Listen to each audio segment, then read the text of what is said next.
Hey everybody, how's it going? This is No Bones About Wrestling, and we're going to do a Collision watch along tonight. I'm your host, Asa, and with me is my permanent co host, Kay Fabulous. Hey. You can find us, uh, we do a video podcast every Tuesday night at 7 called AEW Weekly, where we talk about Collision, we talk about Rampage, we talk about Dynamite. Where things are headed. Right now, we're kind of looking ahead to the All-In pay-per-view. We do top 5 rankings. We joke around. It's a fun show.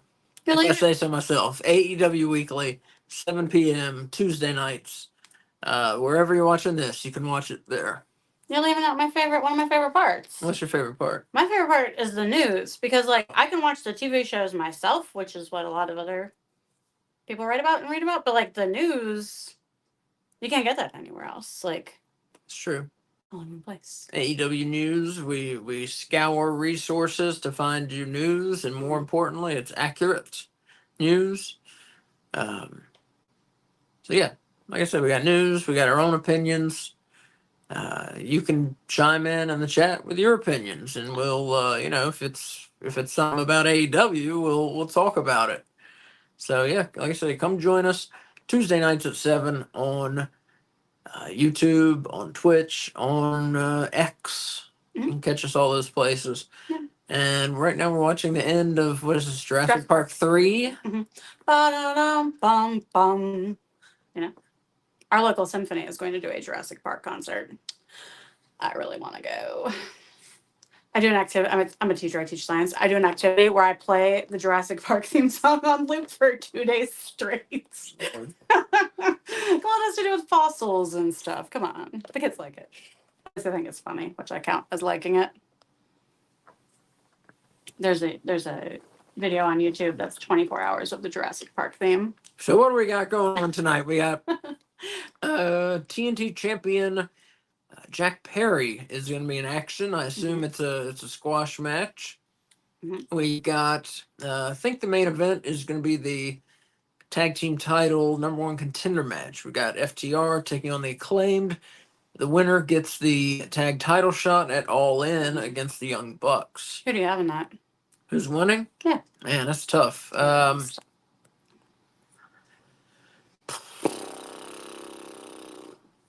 I got to go with FTR. I feel like FTR is winning. I'm going to go with the Acclaimed. Why? Well, I was going to say why, but now I think I might be wrong about why. I was going to say because I think they did All In FTR versus the Young Bucks last year. I think you're right. Did they? I think so. We need to print our resources out, like I keep saying. Well, remember how there was that 4-way tag match for #1 contendership for the titles? When? At All In last year? No, I don't remember. I think there was. And I thought FTR maybe won that. And then that gave them #1 contender for the Young Bucks titles. I picked wrong last year when I made my predictions. That's solely what I'm basing this on. Because I bet that they weren't going to run back Young Bucks and FTR so soon. And they did. All right. What else have we got? Hologram is in action. Yes. The undefeated Hologram. He's pretty new on the AEW scene, and he's fucking awesome. He's not just in action. Who's he wrestling? He's taking on Angelico. Yeah, formerly Angelico. Right, who is very, very cool wrestler, very well versed in a number of different wrestling styles.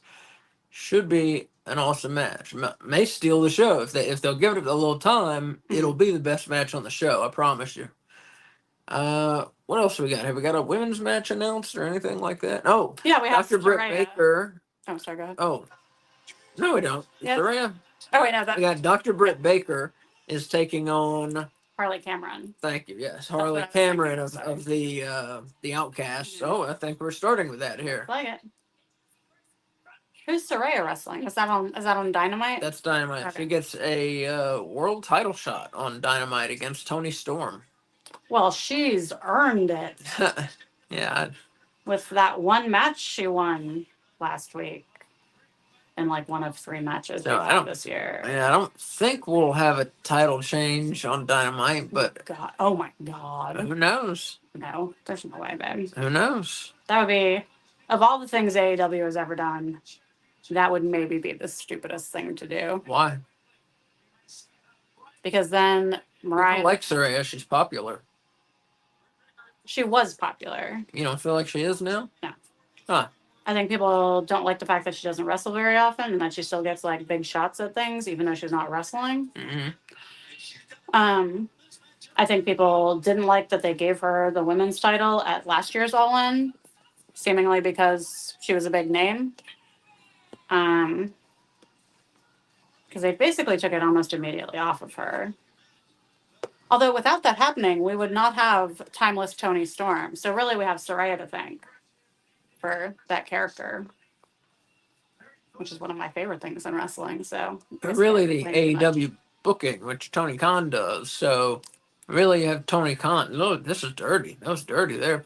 Really, you have Tony Khan to thank for timeless Toni Storm. I was kayfabing thanking Saraya. Oh, I see. So yes, in a way, Saraya was responsible. Yeah. So let's see if this is any good here. I like Harley Cameron. I think she's better than Saraya. I haven't seen enough of her, but I've been a little impressed with what I've seen of Harley Cameron. I didn't expect much, and she's okay. She's okay. One of my favorite things about her is when she's wrestling, she looks like she's trying to win.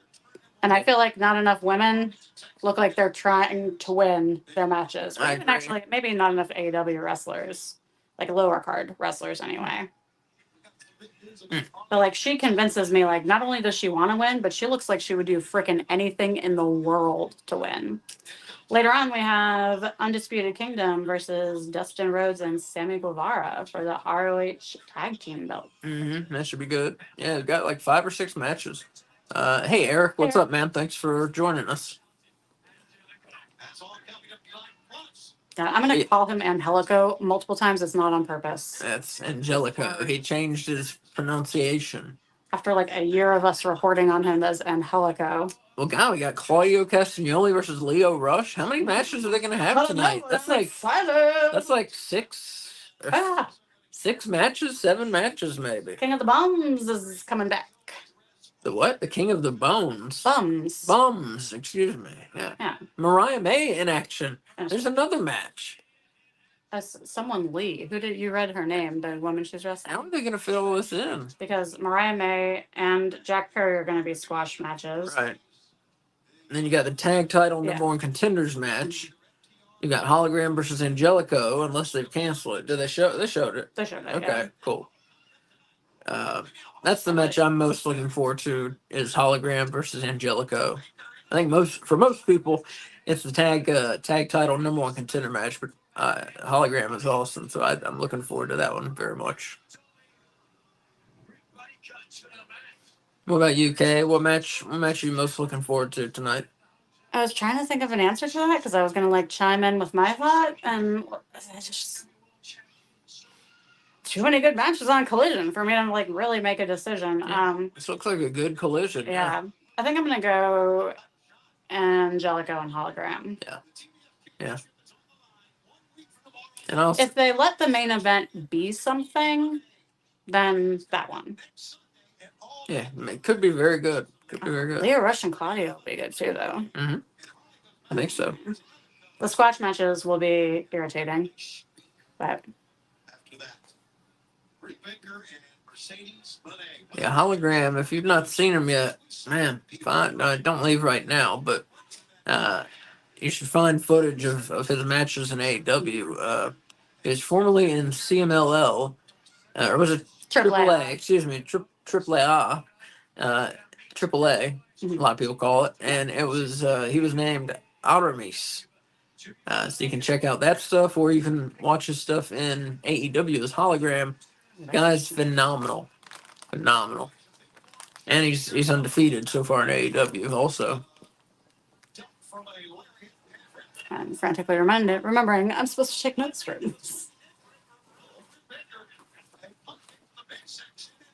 Oh, nice. That looked good.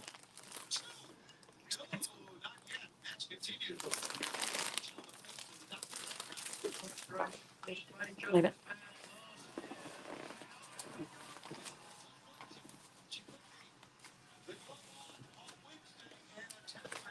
I'm not a fan of this with Britt Baker and the glove. Are you? She's always done that. I know. I'm just not a fan of it. Oh, no, I'm a fan of it. Anytime you can incorporate a costume piece as part of your finisher, I'm for it. I can't really think of anyone else that does that, but I like it. McFoley did. Well, McFoley was Socko. Yeah, 25 years ago with Sacco. He Some- was the first one to do that, to my knowledge. Someone else has like a chainmail glove that they use. Is that an AML? That might be an AML. I don't recall seeing that. So. Because I'd never seen that kind of glove before. And I was trying to figure out like what you would use it for. Yeah. Chainmail hand, so like maybe something with saws. I've not seen that. No, does not ring a bell. Chainmail hand. I mean, it makes me think of Scott Steiner with his chainmail headpiece, but he definitely did not use a chainmail glove. So. This is like super fine chainmail, like really tiny rings. It looks like a gardening or work glove, but it's like really fine, thin chainmail. I have no idea who you're talking It has about. to be AML because they pull it out of their pants. That's an AML thing, I think. Okay. It's our local indie wrestling. Yeah, if you don't know AML, they run in like North Carolina, South Carolina. Maybe that's it, but yeah, they're around here. Britt Baker gets the win. Decent match. Harley Cameron, she's good. She's good.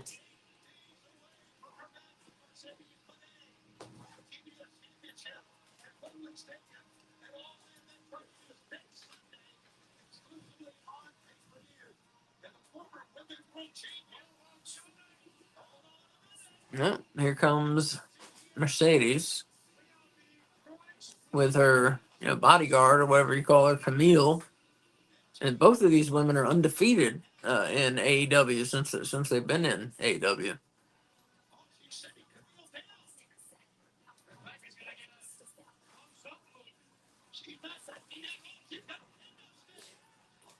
Oh, nice.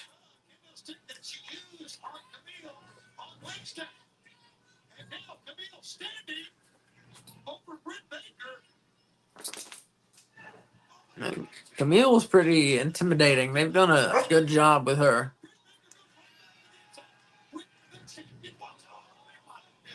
My dog wants something. I'll go and look in a minute what it is. Calm down.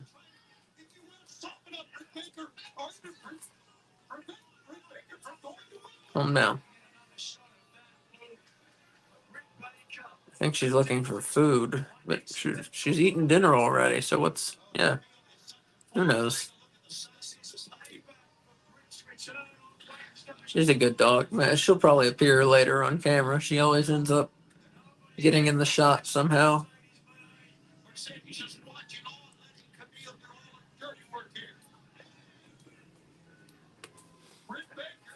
Yeah, Camille here taking just doing what she wants with Britt Baker here.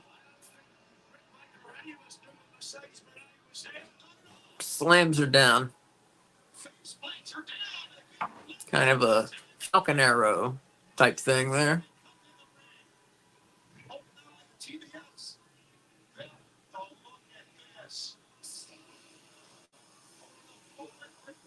Yeah, I like this, what they've got going with Monet and Camille. Pretty cool. It reminds me, honestly, of way back in the 90s, Shawn Michaels and Diesel.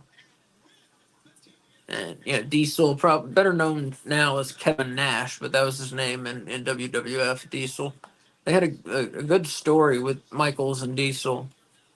They started out as wrestler and bodyguard, and evolved into tag team partners eventually, and then ended up splitting and fighting, for the world title and stuff. So it was a very good story, told over several years. So you got to feel like something like that is coming with Monet and Camille. You need to get back in the shot. You took my camera. Oh, I got it here. Never mind.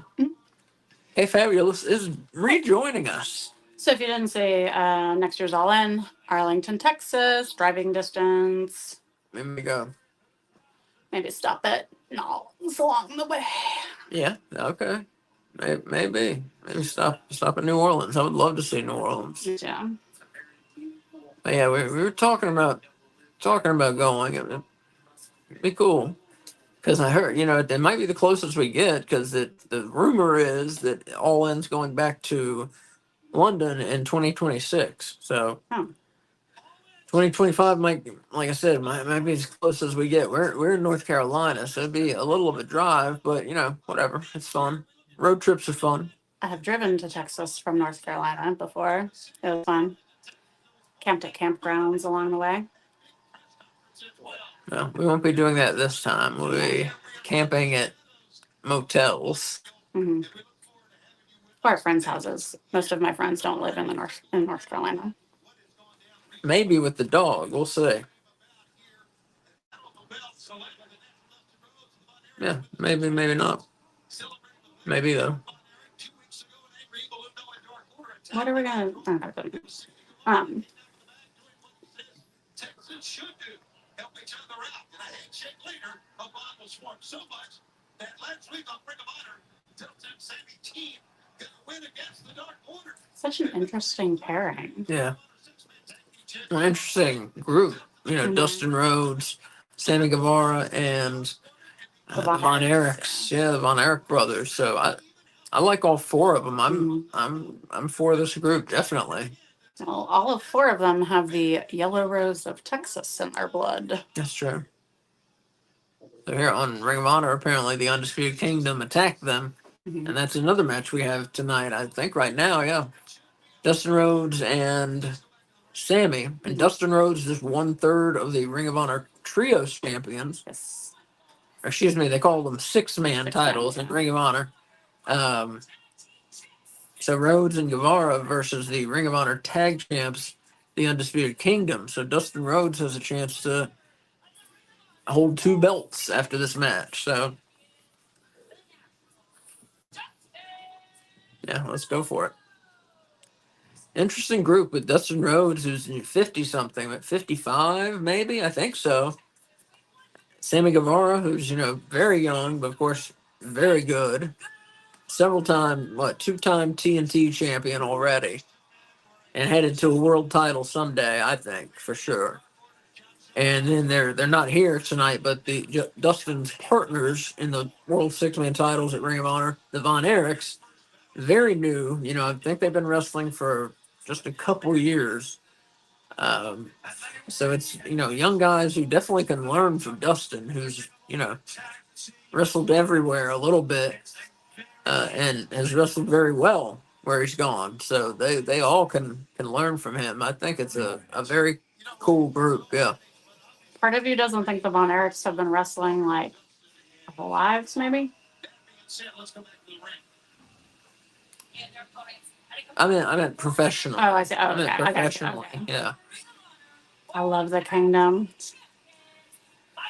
I'm not rooting against them. I'm for the Kingdom. The Undisputed Kingdom. No, they are forever the Kingdom to me. Which is just confusing because I thought the whole faction was called the Undisputed Kingdom. They were, and then they were calling just these two the Undisputed Kingdom Right. when they wrestled instead of the Kingdom.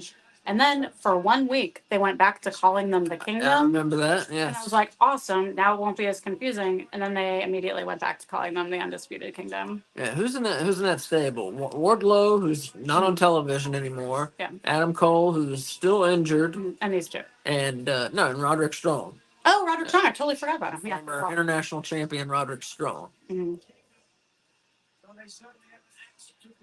So yeah, right now it's just Roderick Strong and the Kingdom, and back in December, the group was formed, and it looked like they were really going to be a force in AEW, and then Adam Cole's injury is taking way longer than anyone thought, and now the group is kind of in shambles and doesn't do much as a faction, doesn't do anything as a faction, frankly.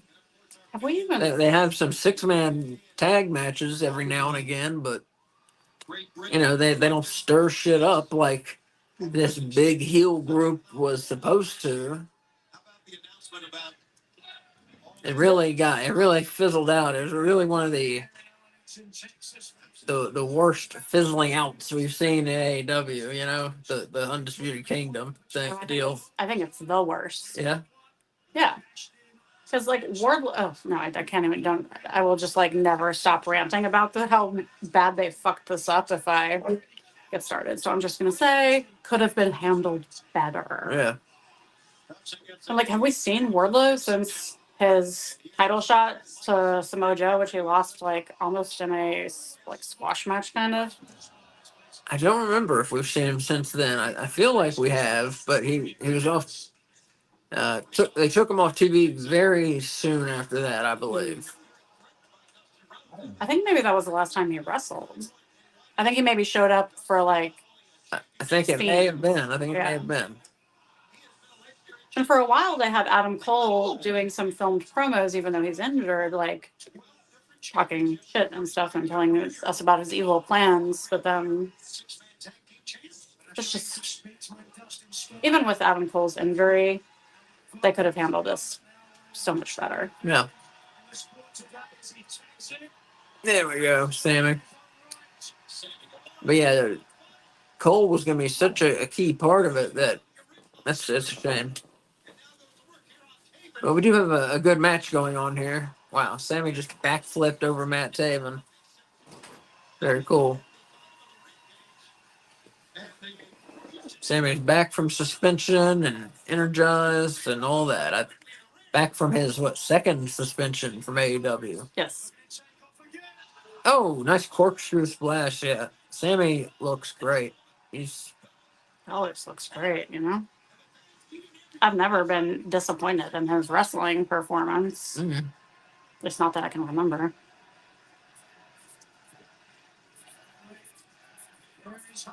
This is a second match, right? Yep. Okay.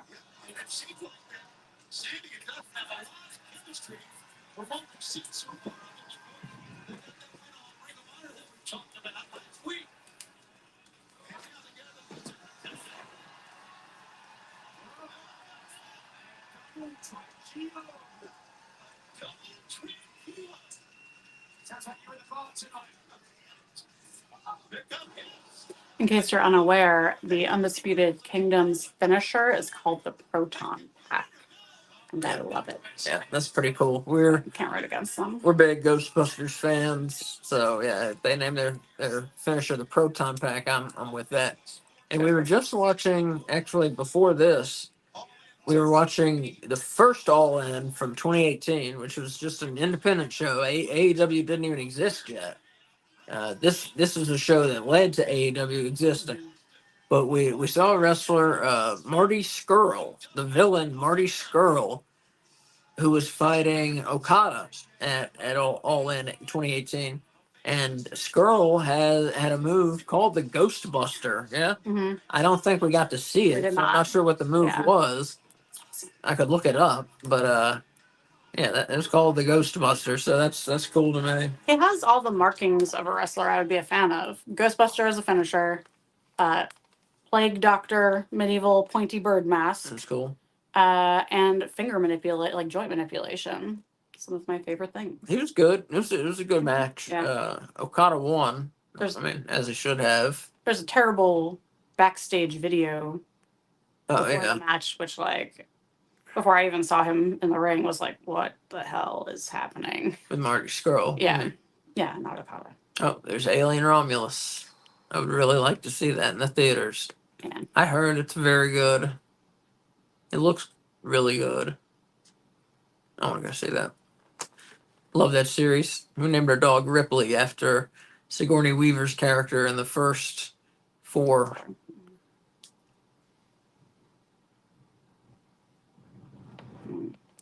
So we've got Mike Bennett there and a chin lock. He's got Sammy Guevara in a chin lock, rather. As we're in the picture-in-picture. Oh, yeah, we have a movie from Tony Storm, don't we? Coming up, Yeah. you gotta think it's gonna be, a film is what they're calling it. I'm sorry, film. So you got to think that's going to be a response to Mariah May's film from Dynamite, which was Awful. the promo that they called a film. But it didn't have a title card. There was like nothing. Yeah, yeah. I mean, you remember months ago they did the Tony Storm movies or films. Excuse me. They did the Tony Storm films, which were little films. They had stories and this and that. And they were, 3 minutes long, whatever. Well, they were 4 minutes long. They were often shown in picture because most of them were silent, if not all of them. I remember that. Yeah, you're right. So those I can get calling films. I get what they were going for and saying, but this thing Mariah May did on Wednesday was not a film, not a movie in any way. It was just a promo. Yeah. So I don't know why they called that a film. Like, You could have very easily done something to make it filmic, make it a film, and they didn't. So I don't get that at all. But so I don't know where I'm getting this from, but Mariah May gives me like hardcore Michelle Pfeiffer Catwoman vibes. And so I feel like in the movie, like, or the film rather, that she filmed for Dynamite, she had like a circular mirror behind her, and I expected that like smashed out hell here sign, to be behind her. I want her to dress as Catwoman for a match. I would appreciate that. Michelle Pfeiffer Catwoman. Let's see if we can make that happen, folks. When do you think Bobby will show up? Bobby? Question in the chat. Bobby Lashley, I'm assuming is the Bobby to which he is referring. Yeah. Is he? I haven't heard that he's signed. I haven't been paying attention to wrestling news the last 2 days at all, though. Has he been signed? Yeah, you haven't heard, or you would have told me. No, yeah. The last I heard was that it was reported that the backstage at AEW word is that he's going to play some role in AEW. Right. And it may include an appearance on TV. But it didn't sound like wrestling contract. So I'm not sure. That's a great question. Tony Khan did copyright, what was it, Mania? No. Mayhem, yeah. So we're getting some kind of meat match at some point, and he would be an excellent candidate to be in a meat match. True. That would be great if he debuted it for that, like as a surprise meat man. Yeah. So yeah, I don't know. From all the rumors, from all the rumors that seem credible, I should say. Yeah. It seems we're gonna see him pretty soon. Mm-hmm. But I'm not really sure his contract status. With WWE, a lot of times there's that 30-day non-compete clause, which really what it is it's the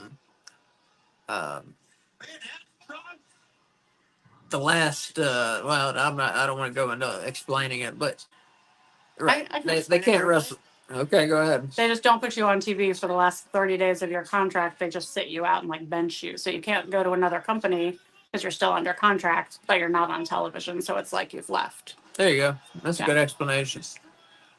Yeah, so it's not really non-compete clause. It's just you're in WWE, so you can't compete for another company. But I have a prediction. Oh, about Bobby Lashley? Yes. Okay. All Out. I'm saying the meat Mania match is going to be at All Out, and he is going to do like a surprise appearance for it. That's my prediction. Okay. Because I think Ricochet, or whatever name he's going to use, is going to debut at All In. Yeah. I don't think they would do both of them on the same show, but maybe. They've done that before, They have. But I think Jamie Hayter's also going to return, and possibly Adam Cole, and that's a lot of surprise show-ups for one show. Mm-hmm. Well, yeah, they got, new people coming in and injuries, people healing from injuries. So, yeah, they're going to have some returns. And you got to think some are going to happen during that casino gauntlet match at All In. Yeah. And we're going to get a couple returns, one or two returns. And a lot of people think Ricochet is debuting in that gauntlet match. It'd be a fun way to debut him. Mm-hmm. We got Beast Mortos. Oh, yeah. And Roderick Strong. They have been tagging recently. Is he going to become a member of the Undisputed Kingdom? No. I don't know if I would be down with that. Maybe. Well, that tag team. Well, I guess no. I was going to say Roosh and Strong and Beast Mortos have been wrestling as a trios team several times the last like week or two. Oh, here we go. But Roosh is with Don Callis, so Yeah. oh, here are the Von Erichs. Von Erichs, nice. I know. There's the claw. I can't tell which is which without the cowboy hat. What are their names? Here. Ross and Marshall? Marshall and Ross, is that right? I don't know about Ross, but one of them is definitely Marshall because he's usually the one in the cowboy hat. So I haven't answered the question yet. When will Bobby Lashley show up? Pure guess. You know, I think Kay's prediction of All Out in Chicago 2 weeks after All In. I think that's a pretty good prediction, so I'm going to go with her. I'm going to agree with her and say that. Well, everybody's coming out here. Conglomeration is out. We haven't seen this like awesome. big name schmoz in a while. Yeah, this is awesome here. Yeah, thanks for that question. That was great. Yeah, good question. I love this. Yeah, and you got to think, man, he's been world champion in WWE. So, a lot of people say, yeah, oh, I thought it was over. Hey, Hassan, Hassan, what's up? Thanks for watching. Thanks for commenting, too. But yeah, so a lot of people, with Bobby Lashley, he's been world champion. So they say, sign him. He's been a world champion in WWE. He's got a great look. But then there's some people who say, don't sign him. He's not an AEW type of wrestler. That was an awesome move by Sammy right there. Diamond cutter off the top rope. I say don't sign him until you have a plan for big men in your company. Yeah. Which hopefully Mayhem is a sign that might be coming. But Senton. So good. Yeah. Holy shit. Dustin Rhodes and Sammy Guevara won the Ring of Honor tag team titles. Wow. Awesome. Sammy was great in this match. And Dustin Rhodes has two belts now. I wasn't really expecting that. So Hassan says his Dolphins are winning tonight. Yeah, preseason football starting, very exciting. Definitely going to be gambling and hopefully winning a lot of money this fall. Miami Dolphins fans, you don't run into a lot of those. No, you don't. Nice to meet you. Yeah, I'm from Florida. I don't know anything about football, but I'm a Panthers fan, but Jesus, man, they're fucking awful. So I'm gonna find a team, like a real team, to root for this year, because like they're not even, with their management and their owner, it feels like they're not even trying to win football games. So I'm gonna find a team that seems like they're trying to win and root for them, because watching the Panthers last year was just painful. Waste of time is what it was. I was born into a Patriots family. My family is from Boston. So just really quickly back to AEW. Do you think that this is like the final nail in the coffin of the Undisputed Kingdom as a faction? Because now they have no belts. Only 3 of their 5 members are on television, and there are no current storylines. I don't know. I keep saying that question keeps coming up, and I keep saying yes, but they keep staying together. Well, my reason for always saying no was because they had the ROH tag belts. Right. But now they don't. So, what do you guys think? Do you think Undisputed Kingdom is no more, or yeah, you got to think. What's going on with that? Well, you could look at it and say maybe Adam Cole is ready to come back. Maybe they're now gonna start doing something with the Undisputed Kingdom. But that's the question. When Cole came back for that one night, and with MJF there, in the ring, Mm-hmm. They didn't mention anything about the Undisputed Kingdom, and neither did he. So who knows what they're gonna do? I think he also might have been wearing an Adam Cole shirt and not an Undisputed Kingdom shirt. Do you remember? I think you're right. He Yeah. was like wearing like a Bebe shirt, I think. Yeah. So RB065, what's up? Says I think so, but depends on what Adam Cole does when he comes back. Yeah, exactly. It depends how they're gonna package Adam Cole when he returns. Yeah. What will they do? What I'm curious about is like there are so many people who could return, but like, are they going to have that many run-ins and matches? Because we have Adam Cole, we have Jay White You mean at All In? at all. I'm sorry, yes, I'm talking about all in. So we have Jay White could interfere in whatever Bang Bang Gang ends up in, since probably a trios three-way is my guess. Real quick, And I- sorry to interrupt you. Talking about the returns, Stephen Chambers says, "Where's Wardlow in catering?" That's a good guess. I guess. If I were him, that's where I would be. At least, if you're not on TV, at least get a free meal out of it. Yeah. Yeah, I don't know. That's a great question, man. I mean, Wardlow has so much potential. I think. I think he's great in the ring. He has an awesome look. He's good on the mic. Mhm. Very good on the mic, I think. Why is he not on television? I have no fucking idea. Like, did he do something to get on Tony Khan's bad side? Does I don't Tony know. Khan have a bad side? One, I don't think he has a bad side, and two, it's all of the big men. Like, what big man has he Right. booked well consistently? Yeah, exactly. Yeah, it's puzzling. Yeah, why can't Tony Khan book big men well? Mm. You look at several guys who could be champions, like really fighting for the world title and stuff. You look at what Miro, Mhm. Big Bill, Lance Archer.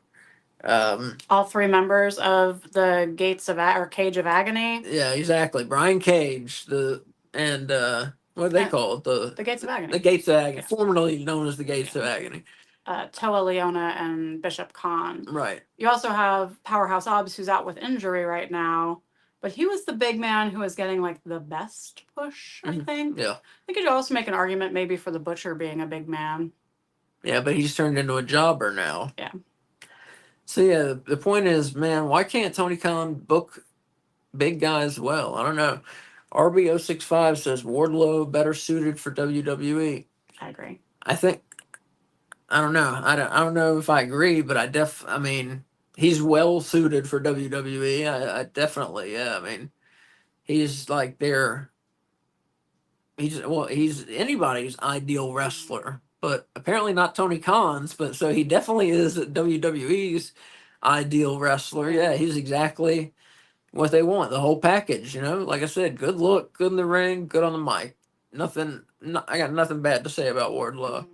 Yeah. So if he goes to WWE, I think he would be a big deal. Yeah. Eventually. So, for his sake, I think that's where he may end up whenever his contract's up. I mean, Yeah. if he wants to wrestle, I don't know why he would stay in AEW. Mhm. I mean, just for money, but I don't think Tony Contract would give him a contract extension to just keep sitting at home. Yeah. So I gotta assume he's gonna go to WWE eventually. So going back to All In real quick. Okay. So like I was saying, Jay White can do a run in for the Bang Bang Gang's trios match, which I'm assuming they're going to get. Adam Cole could do a run in and interfere with the MJF Osprey match, potentially reigniting MJF and Adam Cole's feud. Mm-hmm. But then it would be heel versus heel, which could be fun, like them trying to like one up each other as like the bigger asshole, But I don't know. It's just so many possibilities. Makes it very exciting. Mm-hmm. Yeah, definitely. You're right, Renee. It's gonna be it's hard to pick, hard to predict who's coming back at All In from injury, who's debuting, all that stuff. Yeah. Like I said on Dynamite last And so Samoa Joe is kayfabe injured right now. I think he's filming that. What is it? Metal something? Twisted Metal. Twisted Metal. Season 2. So like I mentioned, he might play a role in the FTW match because Hook and Shibata were a thing against the Learning Tree and their faction. So many possibilities. Let's see. Steven Chambers is aiming Callis and Fletcher screwing Ospreay at All In. I guess you're talking about. Yeah, I hope not. I can see it. I can see it. Fletcher, I really want to turn face. Like, I just want the United Empire to be together. But I mean, I'm sure that's like New Japan. Action. Maybe can't use the name. United Empire. Yeah. Yes. But because Mark Davis physically is cleared to wrestle as far as we've heard. But he's having some personal stuff, and so maybe he's going to be ready to come back soon, and they can put Aussie Open back together. They're a fantastic tag team. But yeah, will he screw Ospreay? I think if Ospreay is losing it All In, I think that's exactly what will happen. I think that's a great prediction. Yeah. Hassan says, "I like your hair tonight." I don't know if you're talking to me or Kay. I'm guessing you. My hair's just like pulled back. But thank you, whoever it is. Thank you. Stephen Chambers then says Jamie Hayter. I guess he's saying maybe she's coming back at All In. Yeah. I think maybe that's one person I feel like you can say for certain will return it All In is Jamie Hayter. I mean, she's British. They're in England. She's Britt Baker's like best friend. Is that right? Well, I mean, in this on AEW. On TV. I don't know about real life. Okay. Yeah. Right. And she's ready to wrestle. So. Well, and Monet has Camille at her side. Mm-hmm. So Britt's going to need someone to at least keep Camille off of the match, I think. Unless she gets banned from ringside before the match starts. Hologram. Here comes Hologram. Man, I can't believe they took the tag belts off the Undisputed Kingdom. Yeah, that's cool. That's cool, though. Man, Sammy Guevara looked great in that match. I mean, other than his slip up with Jeff Hardy, like, he always looks so good. Here's one thing, his signature, top rope finisher used to be the shooting star press, which is how he injured Jeff Hardy. So you notice he didn't do that tonight. He did a swanton bomb as a finisher. Remind me of the difference. Do you land on your back and one? A swanton bomb is what he did when you just flip over and pretty much your shoulders and head hit the guy. Like, it wouldn't hurt at all, but that's the move.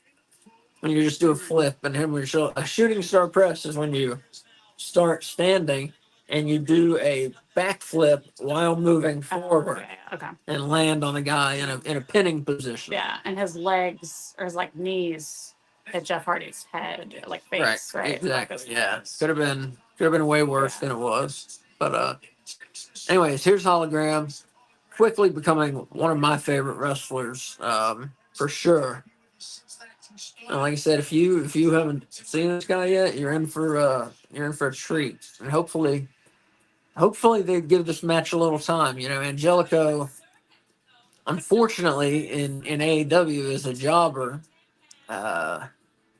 So he knows he's winning this match, but just, give him a couple minutes, because and Angelico, well, see, he just called him Angelico. What the hell, guys? Anyways, last time he was on TV, they said he's changed it to Angelico, so that's what I'm calling him. He's good. He's a really good wrestler. Very well versed in several styles of wrestling. Mm-hmm. So, like I said, if they give this match, a little time to develop, it could be very good and could end up being the match of the night on this show, I think, So we'll see. We'll see. He's from South Africa.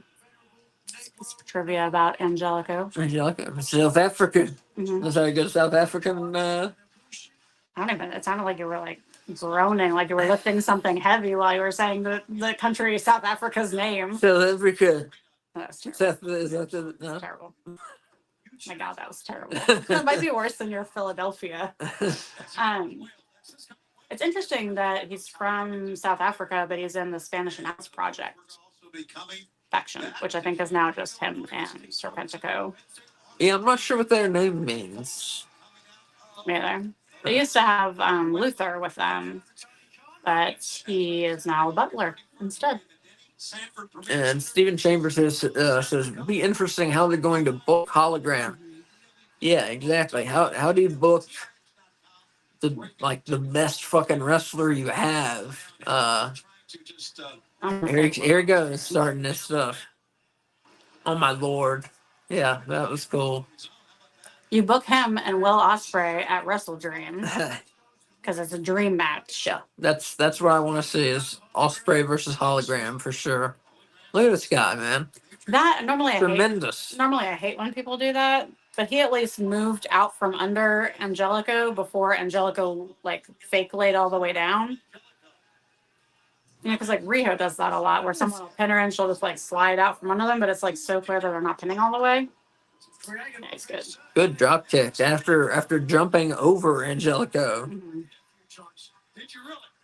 Okay, I'd love to see that video. And we should have listened to how the ring Look at announcers. that! Oh my God! That dive was awesome. That is some trust. He was like a bullet.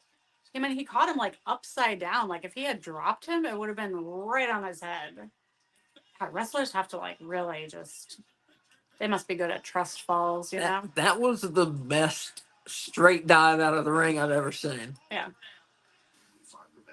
Man.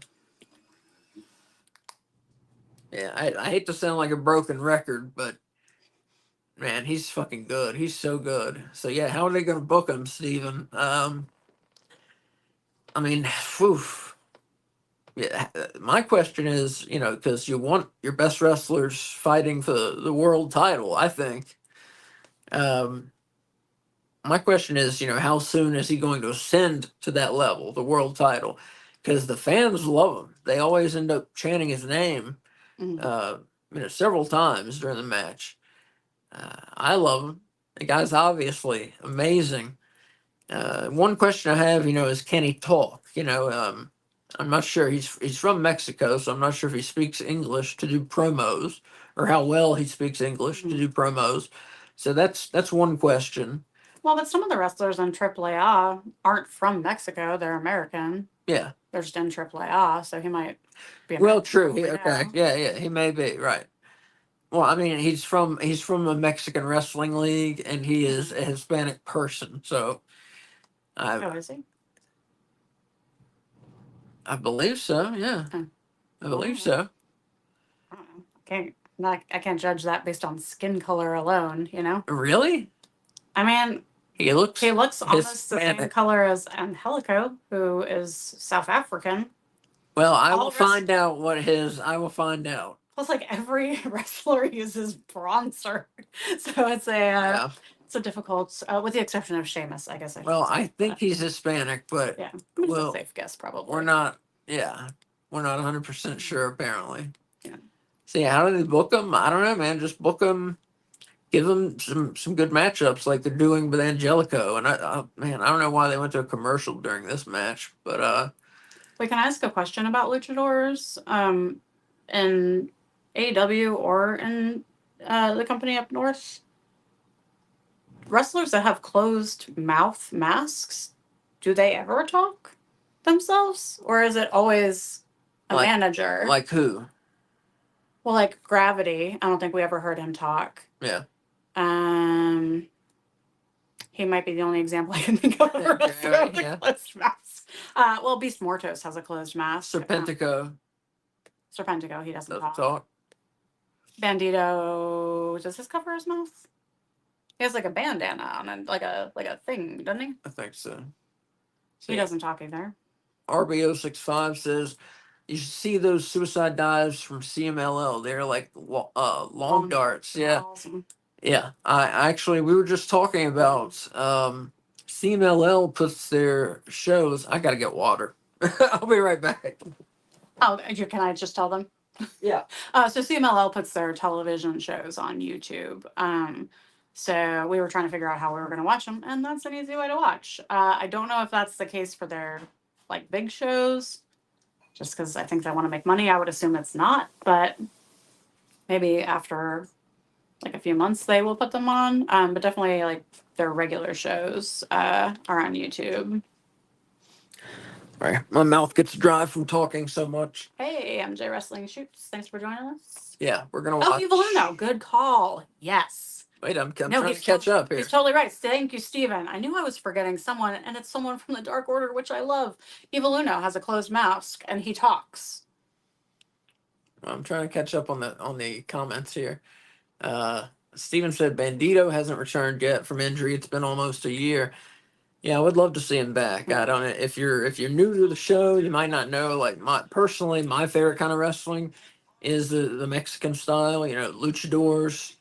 That's my favorite. One of my favorite companies is Lucha Underground, which is out of business, but they were.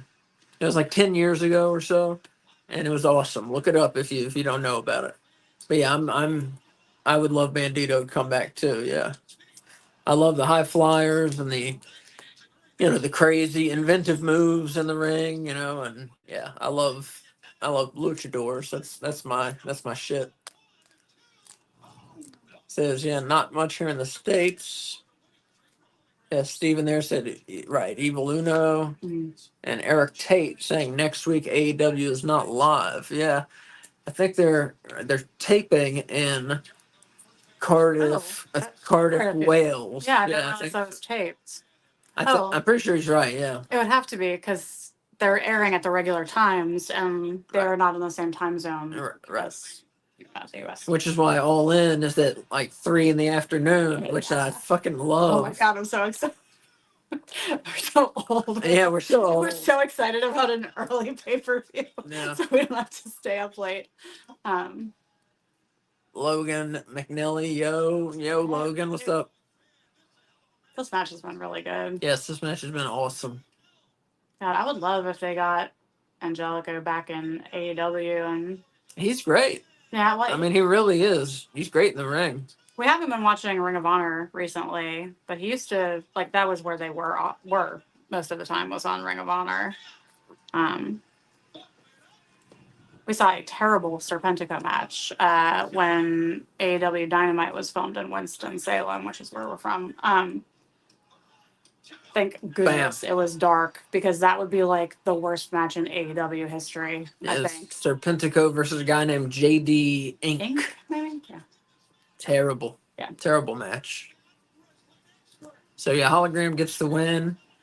I wish they'd given this match a little more time, but I mean, these guys killed it in the time they had. That was a great, like 10-minute TV match right there.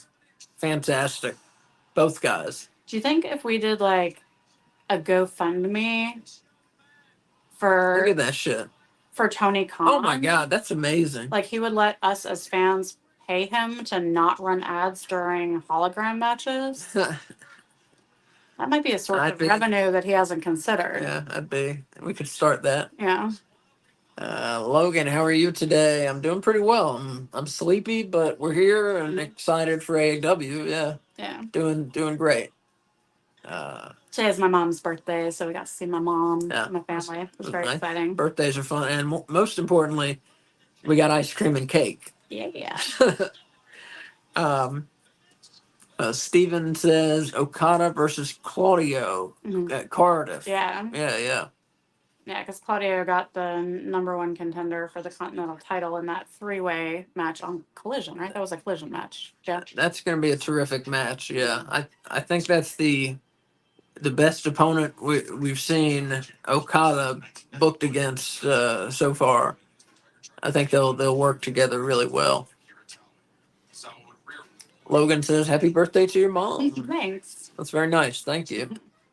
Oh, I don't know if this is true. I think it's true. I read that AEW is on their YouTube channel putting out a documentary about All In last year. You're right. Yes. Yeah. So, right. In case you didn't know that, there's some AEW news. Yeah, but I think it's going to have some backstage stuff. Yeah. I don't think not like the fight stuff, I don't think. No, maybe. No. I don't think so. Other backstage stuff. Stevens. I said JD Drake. Oh, let me get it up. JD Drake looks like Larry the Cable Guy. Get her done. Yes. Yeah. He kind of does. Yeah. Sadly, he's injured right now. He's, of course, one of the workhorsemen. He is from our local AML. Little Independent Wrestling. Oh, I didn't realize that. Yeah, he's on their, like, at least he was on their website on their roster for a while. I did not realize that. Yeah. I don't know if he's from North Carolina or not, but maybe. I like Anthony Henry. So. Could be. He looks like a lot of people here in North Carolina. That's for sure. Yeah. You stop at a stoplight, look in the car next to you, probably looks like that guy. Yes, true. Yeah, really. I mean, that's true. I'm not trying to make fun too much, but yeah, I mean, that's it. That's how people look here. So Nothing wrong with it. He can still wrestle. He does like a moonsault that he does. he's surprisingly agile, JD Drake. Yeah. I like him. I like the Workhorseman. Yeah. So Danny O'Ryan versus Jack Perry. All right. That's what I thought they said. Did you see where he's from? Where? DallasSingles.com. What? She said it, and I was like, "There's no way that's what she said." But then our subtitles also put it. DallasSingles.com. That is what was said. So I think they're saying the EVPs found a non-wrestler for him to wrestle because they got someone from a dating site instead of a wrestling company. Why is it wrestling tights then? What are you talking about? I don't know. Why else would he be from DallasSingles.com? I didn't hear or see this. I need someone to back me up if that just happened, because we can't rewind right now because we're doing a watch along. But I know what I heard and I know what I read. So RBO65 says, I like that promo, especially mentioning how the Tiger Driver was introduced and Misawa. I think I was talking and I didn't hear it. But what I always do is we watch, when we do a watch along, we'll watch the show live and talk to y'all, and then because I'm talking I can't hear the promos, I'll go back and watch the recording and just watch the promos so I can know what the story better, know what's going on. Yeah, they've been doing really well with promos recently, like that Darby Allin promo. I really liked that from Dynamite on Wednesday. Jack Perry beats Danny O'Ryan. Why do they do, and I don't want to talk too much about it at all, but why do they do these squash matches when they're trying to boost their ratings? It's not what people want to see. Jack Perry wrestled for a minute and a half, well, let's see what he's going to do to this guy. Who knows? Maybe it is going to be worth it. It's almost like they want the elites to get over as heels by making their thing is that they don't wrestle. Like they have the belts, but they're not going to defend them. Yeah, they're just going to hold them because it's all four of them. Yeah, the Young Bucks have made one defense. Okada has made how many defenses of the Continental title? I'm going to guess 3. I think it's 3. Yeah, I think it's 3. And Jack Perry, I don't think he's defended the TNT title, and I don't know what he's spraying on this guy. I think it's supposed to be spray paint, but I think it's that white hair spray, maybe. Shaving cream? No, I think it's spray paint. Oh, he's making him look like Darby Allin. Okay, that's weird. That's kind of cool. Steven says, could possibly be a triple threat tag title match. I guess he's talking about All In. Yeah. Young Bucks, FTR, Acclaim. That's a couple weeks ago. That's what I was saying on our show AEW Weekly, which is Tuesday nights at 7. Plug that right in there on YouTube, Twitch, and X. See, I thought that too, but now that after last week's Collision, when Christian did a double count out for the Bang Bang Gang and the House of Black, do you think AEW is going to have a tag title 3-way and a trios title 3-way? Yeah, because it seems odd to do both of those at their same big show. I agree. It looks like that's the way they're heading, and I also think it would be strange. Is that a new TNT belt? Oh my god, it looks so much better. Thank you, Jack. Thank you. What does it have, like pink blood? Is that pink? It's Klingon blood. In case you're unaware, Klingon blood looks like Pepto-Bismol. I like it. I know it's like all It's black, black but and it has like blood spattered on it, or like fake blood spattered on it. You know? it's like pink. No, Ah. it's not red, is it? No, it's red. Kind of red. Yeah, I think closer it's reading pinkish, but I think it's a pinkish red. Yeah, it looks cool. I like Yeah. that. I like I it. like it, but I did not like the TNT title. I thought it was Uh, ugly. Because it's just a big TV It's a big station logo. Yeah. I mean, I guess all belts have giant logos on them, but that one, like, did it even have AEW on it anywhere? Or just said TNT? Yeah, going back to what Steven said, yeah, a triple threat tag match, man, if it definitely looks like they're heading that way, and at this point, if I'll be surprised if that's not what they do. Yeah, so I guess yeah. Now, I mean, that sounds like the match would be kind of a mess to me. You know, how do you have two versus two versus two? I'm not a big fan of like triple threat matches and stuff like that. You know, I like 1-on-1, 2-on-2, 3-on-3, just traditional matches. But that's me. But don't you think it would be easier to have a tag triple threat than a trios triple threat? Well, definitely, You yeah. got a lot of guys just standing around. Yeah, right. I mean, the more guys you got in the match, the more it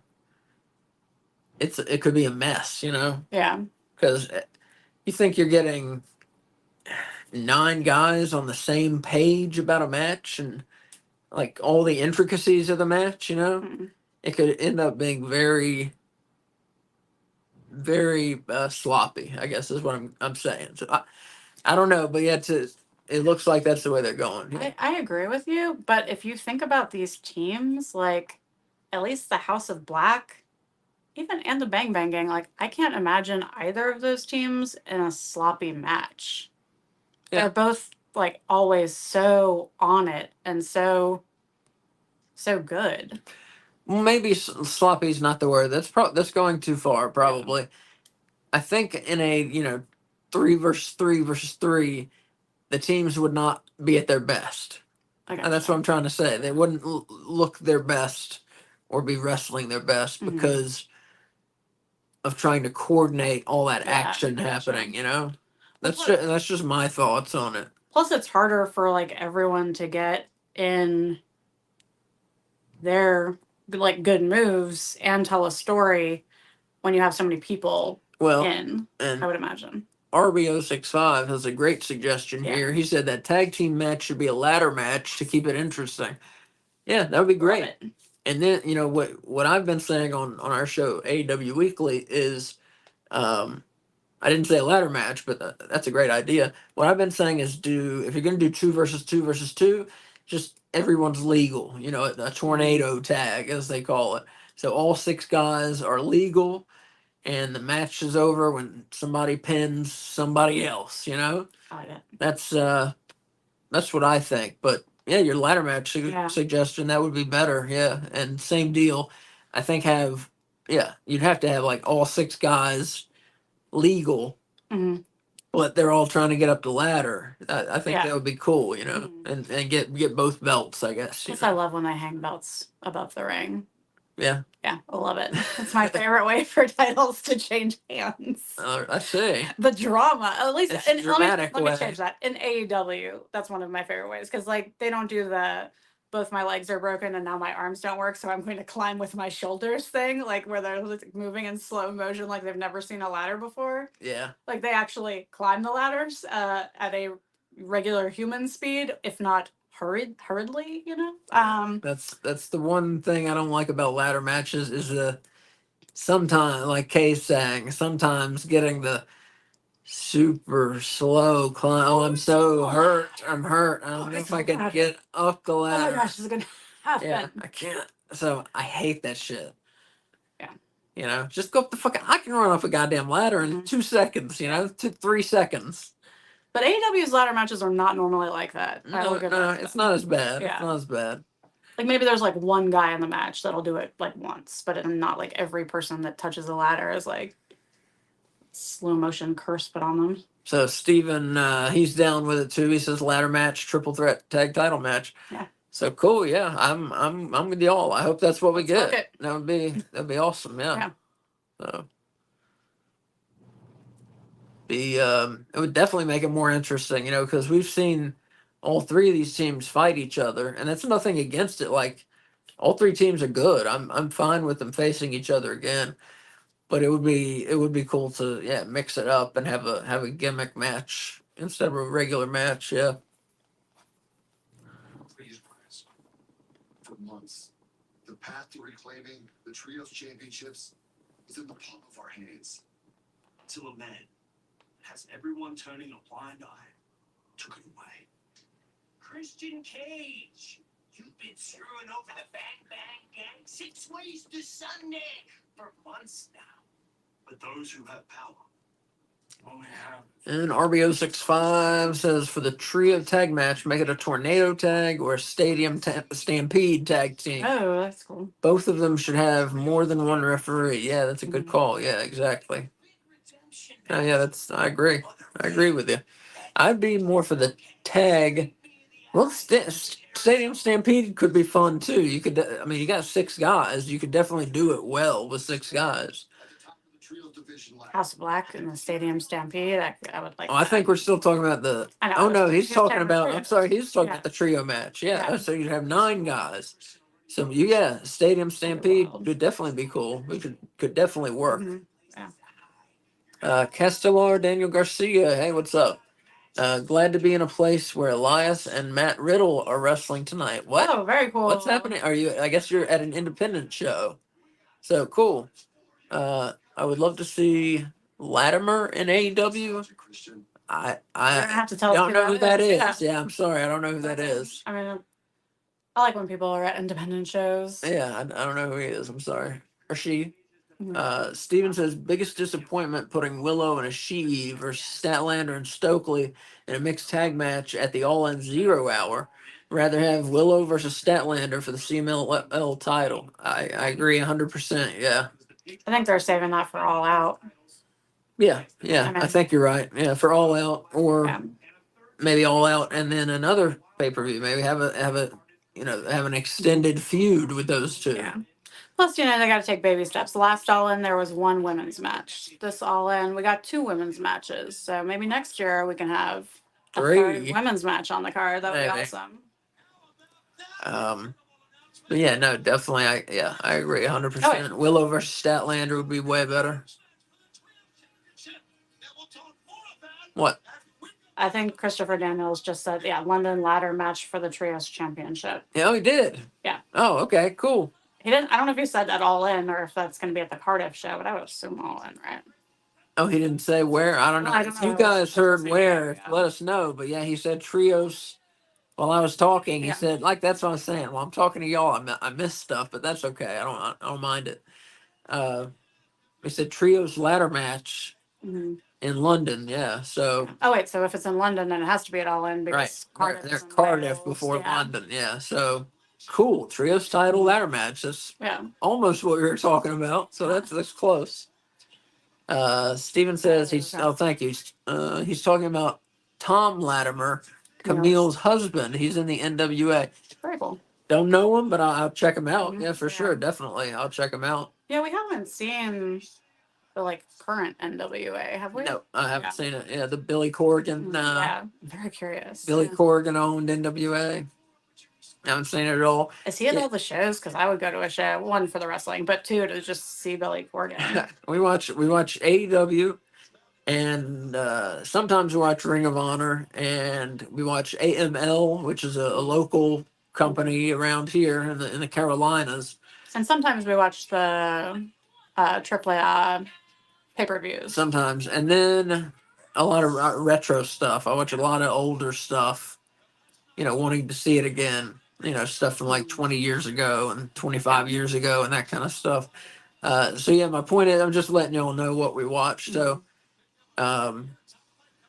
if somebody's in NWA, I don't know them. Yeah, so I'm blind to it. So Yeah, that's cool. I mean,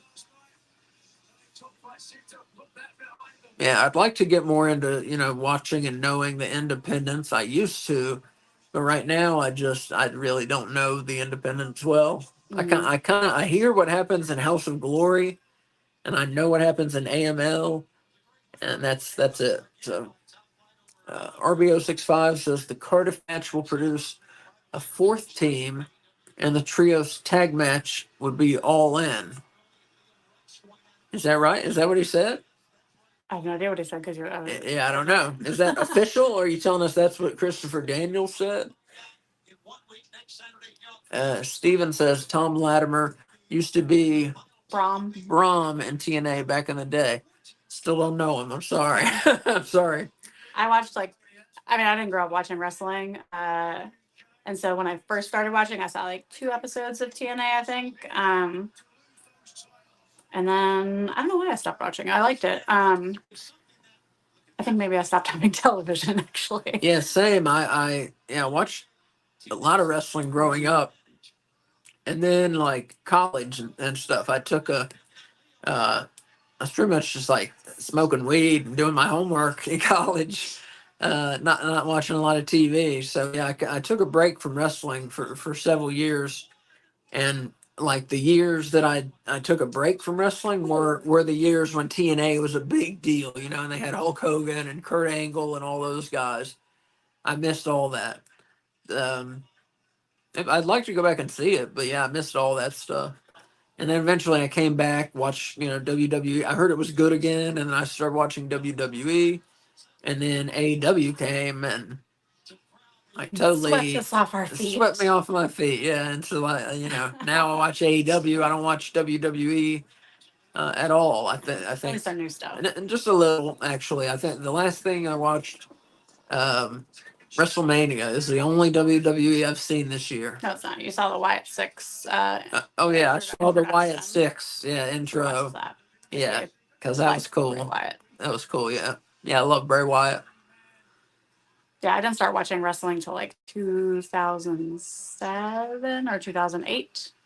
So part of the reason we watch a lot of retro wrestling is for my WrestleCation, as Asa calls it, which has been really awesome because then it's neat to see like all the homages that that wrestlers pay to one another now to like people from the past. And now I like know where move names come from and stuff.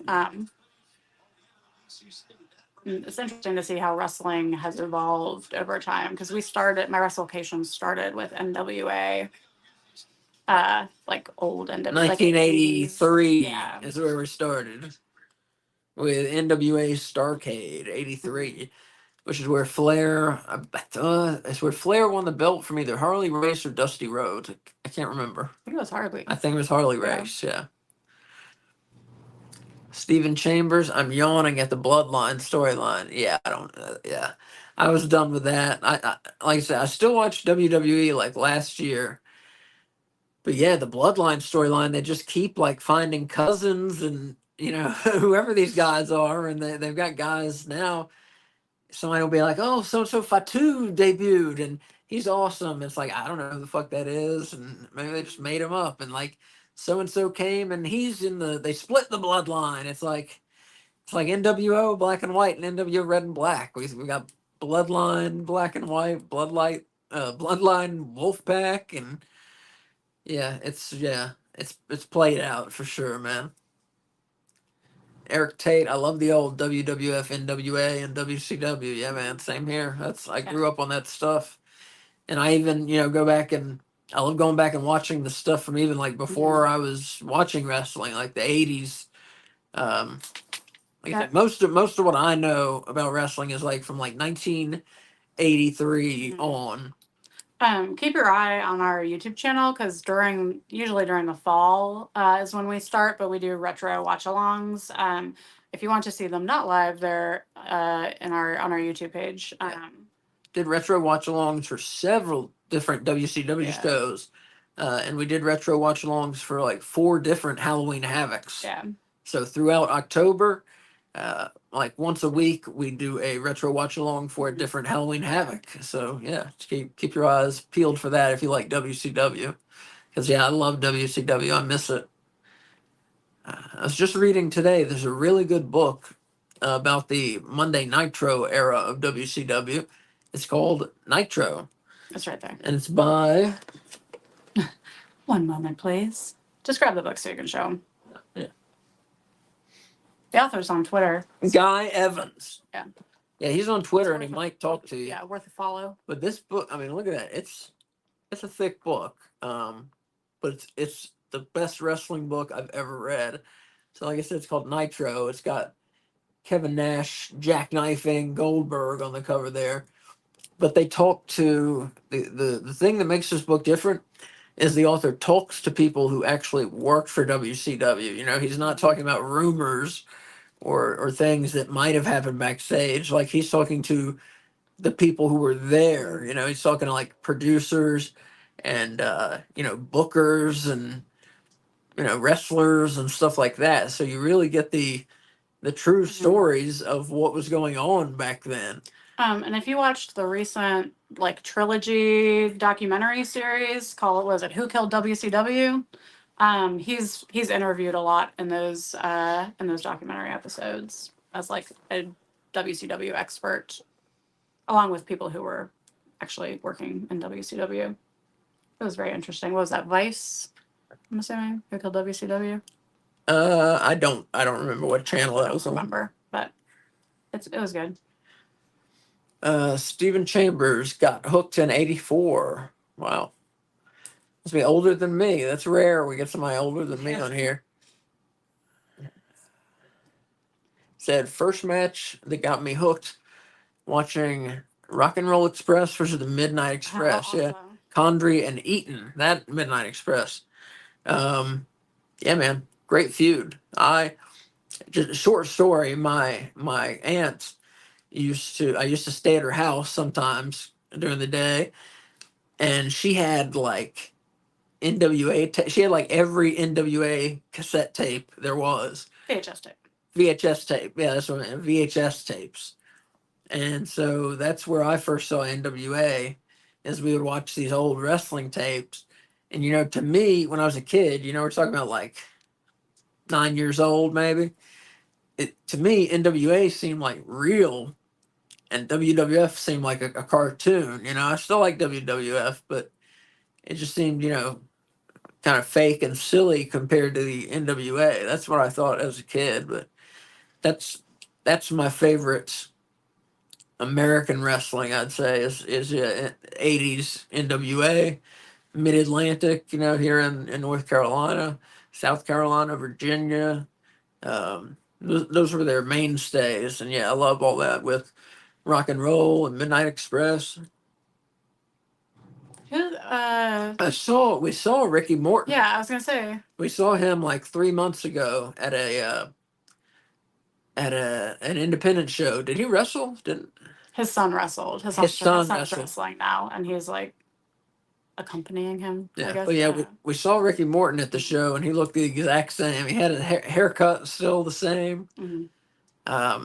They're gonna be at WrestleCade, both of them. Yeah, they're gonna be at WrestleCade signing autographs. Yeah, WrestleCade is like a huge. In case you don't know what it is, in the United States, it's a huge wrestling convention that's held Thanksgiving Day weekend in Winston-Salem, North Carolina. And they get like crazy huge people to come for like autograph signings. That's 3 days. TNA does a pay-per-view there. There's an AML show. The Hardys are doing like a night of music this year. George South does a church service on Sunday morning. And yeah, just like the names of who's going to be there are huge, and they keep like announcing more and more. Like yesterday, they announced Sting. Excited, but anyway, Ricky Morton and his son are going to be there. I think his son might actually wrestle for AML. Rock and Roll Express, got a lot of women back in the day. There's definitely some stories out there about the Rock and Roll Express and women if you go looking.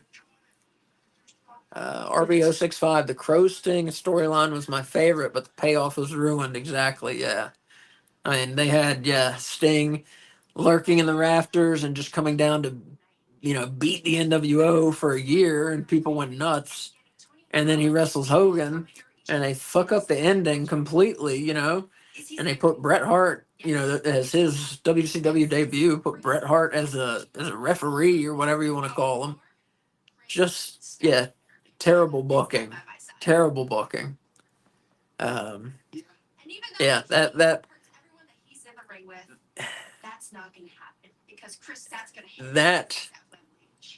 was kind of the first, crack in WCW when it kind of started going downhill. Was that Starrcade '97 match, I think, with Sting and Hogan? Because yeah, that was a terrible ending to a great angle. Yeah. Just to change gears for a moment here. Yeah, we can talk about WCW all night. I got to jump in, or else, we will not talk about the show we're watching. So yeah, that Claudio Leo Rush match was really, from what I saw of it, was very good.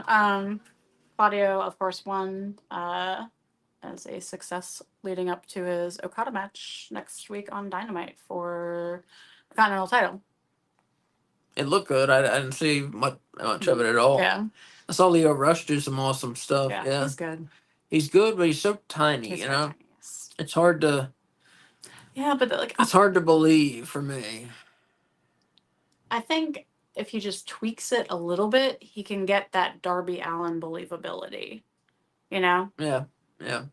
I mean, Darby Allin, I think maybe I've seen him in one match where I've been like, I do not believe this at all. I think it was maybe Brian Cage. But even his Samoa Joe matches, like, they were shockingly very believable Darby's. And I think Leo Rush could get there. He just needs to really sell us on the fact that he's using his momentum in these moves. Like, he doesn't do enough running up, I guess you would say. I don't know. Yeah. Darby seems a little bit more believable. Yeah, I agree. Yeah, Leo Rush, a great wrestler. If AEW, I don't want to add another belt without taking some away. So take some belts away, but maybe if they started like a lightweight division, I think that would be really smart on their part. And then you wouldn't have people like Leo Rush, going up against Claudio, where he's just going to take a beating. Like that's all that's believable there is that he takes a beating from Claudio. Well, maybe if whenever they do get some kind of media deal, if they're not on TNT anymore, maybe they can change the name of the TNT belt and make it a cruiserweight belt. Yeah. RBO65 said Legion of Doom and the Steiner Brothers were my favorite to watch back in the day. Yeah, to me, Legion of Doom, best tag team ever, in the United States at least, best tag team ever. And the Steiner Brothers, very innovative. Yeah, their style. And Scott with a Frankensteiner, and then Scott Steiner turned into like a freak. I still liked him. But yeah, just a freak. Like Scott Steiner in the early '90s, was such a good wrestler. He was really underrated because he was in a tag team. I feel like Tyler Hilton. I got a couple. I'm sorry. Okay, I got a couple. Well, I was going to talk about Scott Steiner real quick. Go ahead. I was going to say, like, how a lot of wrestlers have like drug problems, and I'm not saying this is the case. I'm just saying it kind of looks like that. Like, he looks like he became addicted to steroids. Yeah. You think? Well, I mean, like to the point of it being an addiction and not just like he wanted to be bigger for the like that was. He looked like he had beer cans implanted under his skin on his biceps. Yeah. Like, it makes me uncomfortable to look at pictures of him. No. Because he looks like inhuman. Oh, Eddie Kingston. Scott Steiner never had a drug test positive for steroids, but come on. Unless he literally had soda cans or beer cans implanted, like that's the only explanation. But yeah, there's a lot of things that can cover up drugs and steroids in your system, so easy explanation for that. I mean, nothing against Scott Steiner. I don't care personally. I don't care if people do steroids. I don't care. That's their health, I thought Eddie Kingston left for hernia surgery, but his leg is in a brace and bandaged. Do you know what's up with that? Mm-hmm. If you know what's up with that, feel free to let us know. He's going to get beat. Because Brian doesn't have the fire anymore. So he's just talking about the title match? Yeah. Why are you even doing the match if this is not who you are? Tyler Helton said, Hardcore Sports Network are looking for creators in wrestling division like WWE and Ring of Honor and more.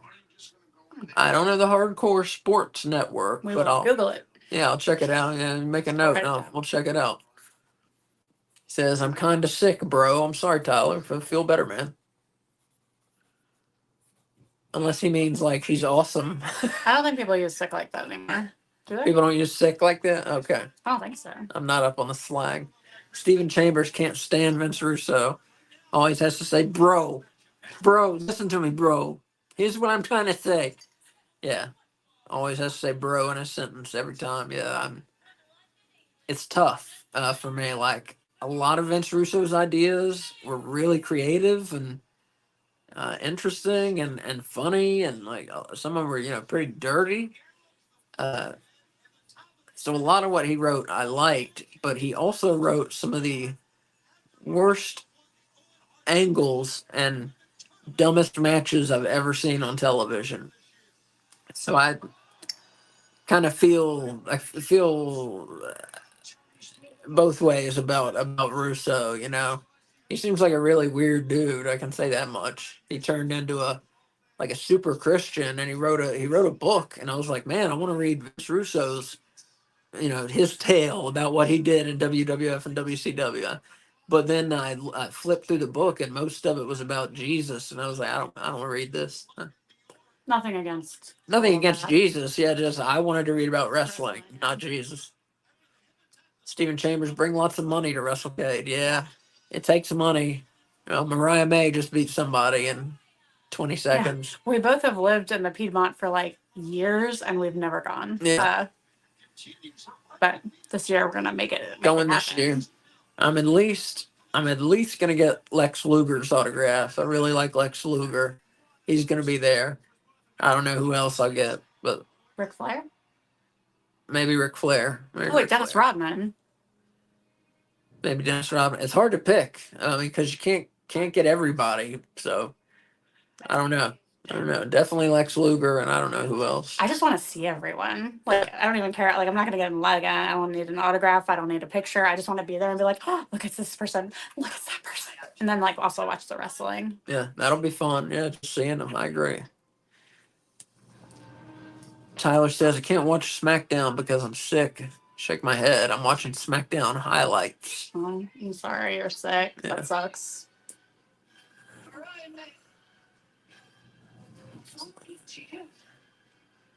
Eric Tate, do you think there will be a WCW reboot?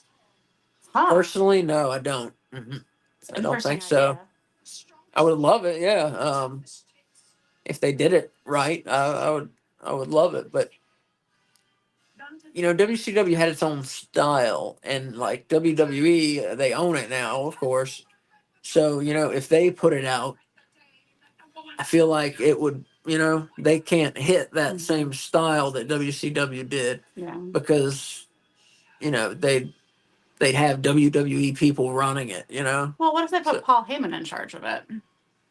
Well, okay, there's an idea. Yeah. There's an idea. If they put Paul Heyman in charge, it could be interesting. Yeah. Okay. But will it happen? I don't think Yeah. so.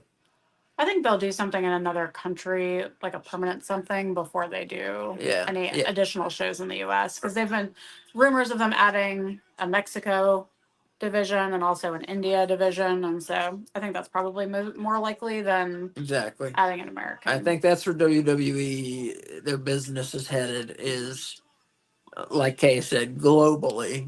They want to be the Disney of wrestling. I mean, they kind of already are, but They 100% are.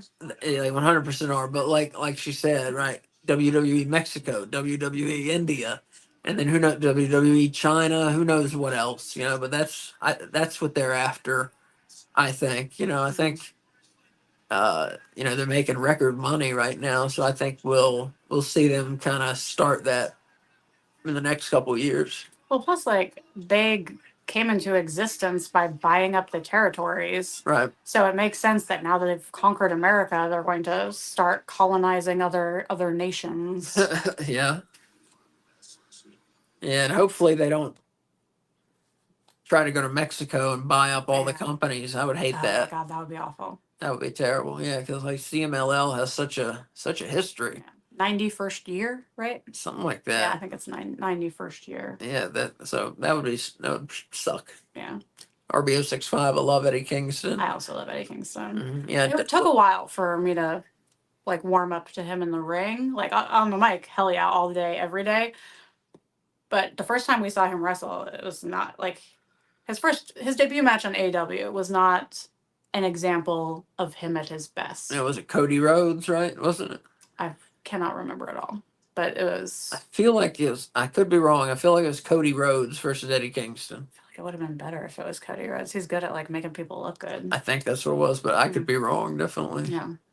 But yeah, no, I'm all for him now. His wrestling he's shown me that he is not represented well by his first match. Yeah.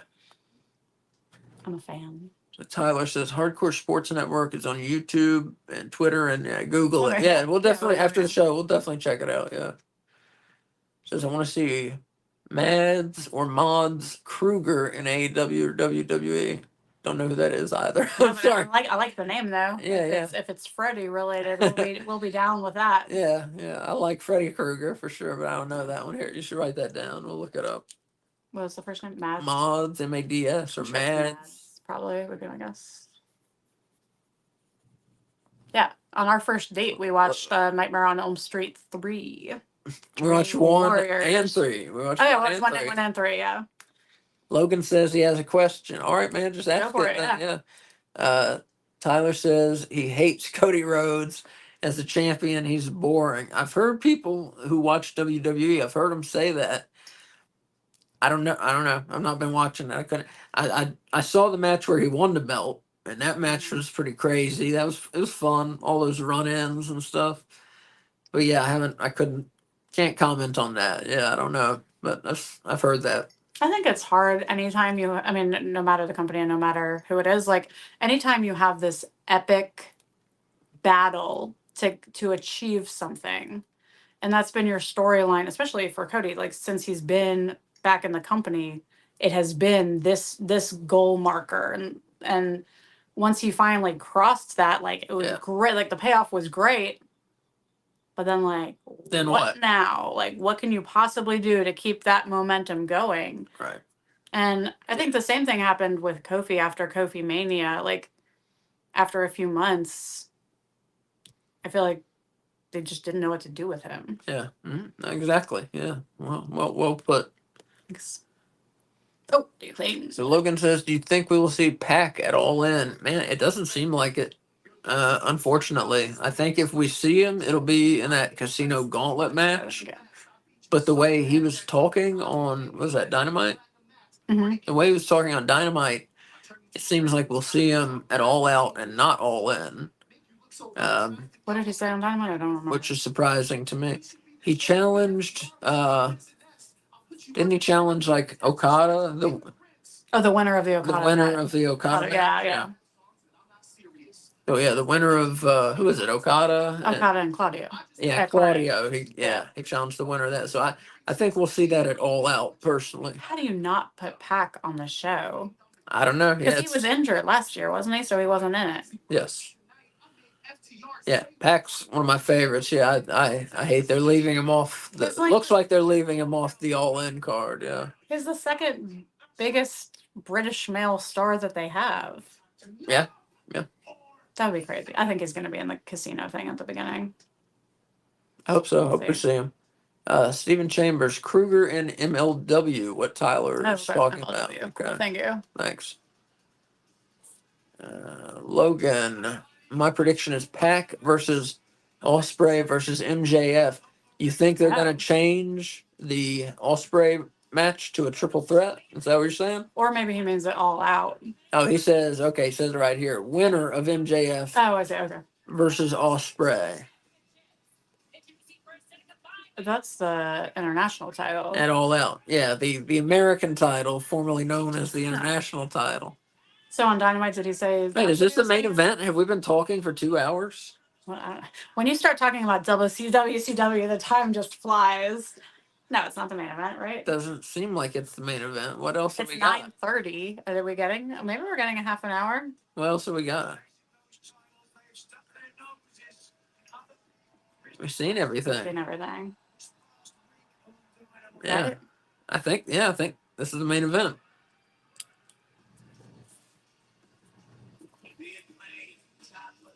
This is the 6th match, is that right? I think so. 1, 2.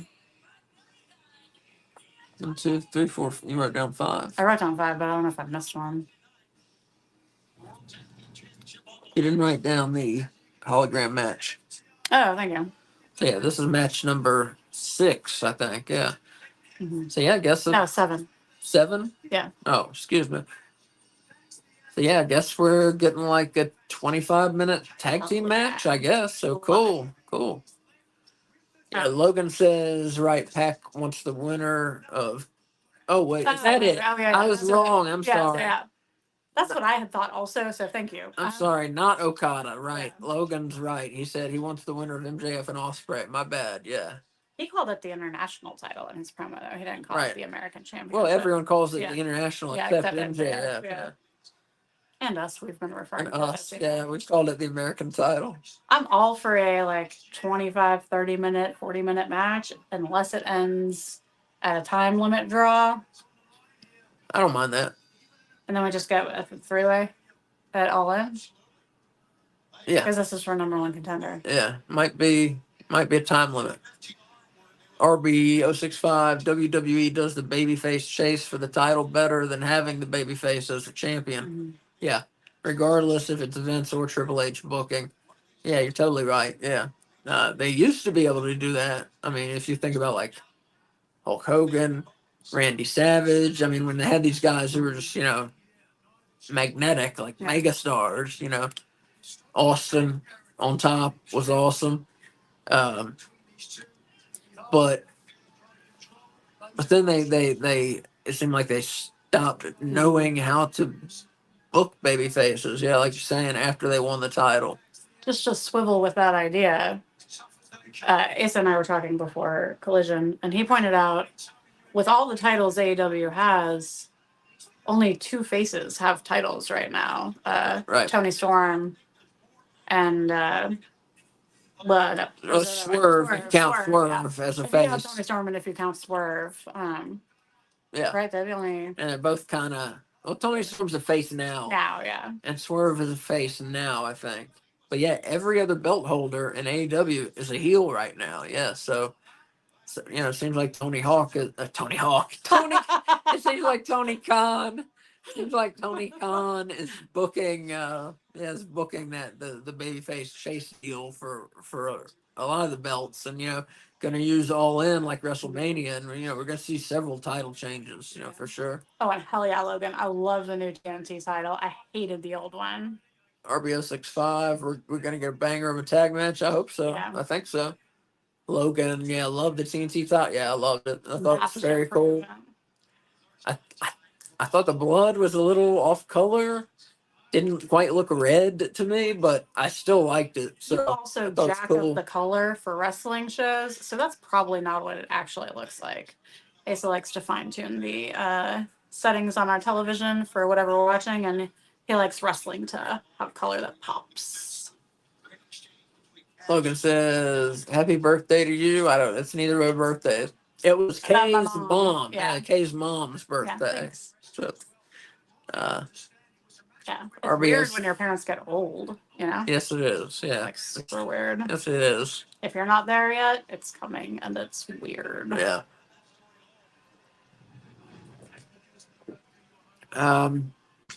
RB065. I would prefer Tony Storm's reign over Cody's. Tony Storm has had a very good face reign as champion. I know some people online are predicting that this is going to be the end of the timeless Tony Storm character. I'm not ready for it to be the end. Like it's one of my favorite things in wrestling. And I know some people think it's getting like a little tired, and I totally disagree. Yeah, I like it. I still like it. I think it's funny, and I think she does it really well. But now that she's feuding with Mariah May, she hasn't really been doing it. She's been this angry the last several weeks. We've seen like angry Tony Storm. Well, wasn't that what her promo video was like of her stripping off her angry outfit, and then she was wearing her Tony Storm outfit underneath? I did not see it. Well, I mean, I physically saw it, but I didn't hear what was happening. So that was my interpretation of just the visuals. So I could be wrong. Yeah, we'll watch it again later. Yeah, I did not see that. Don't worry if you're thinking about checking out AEW Weekly.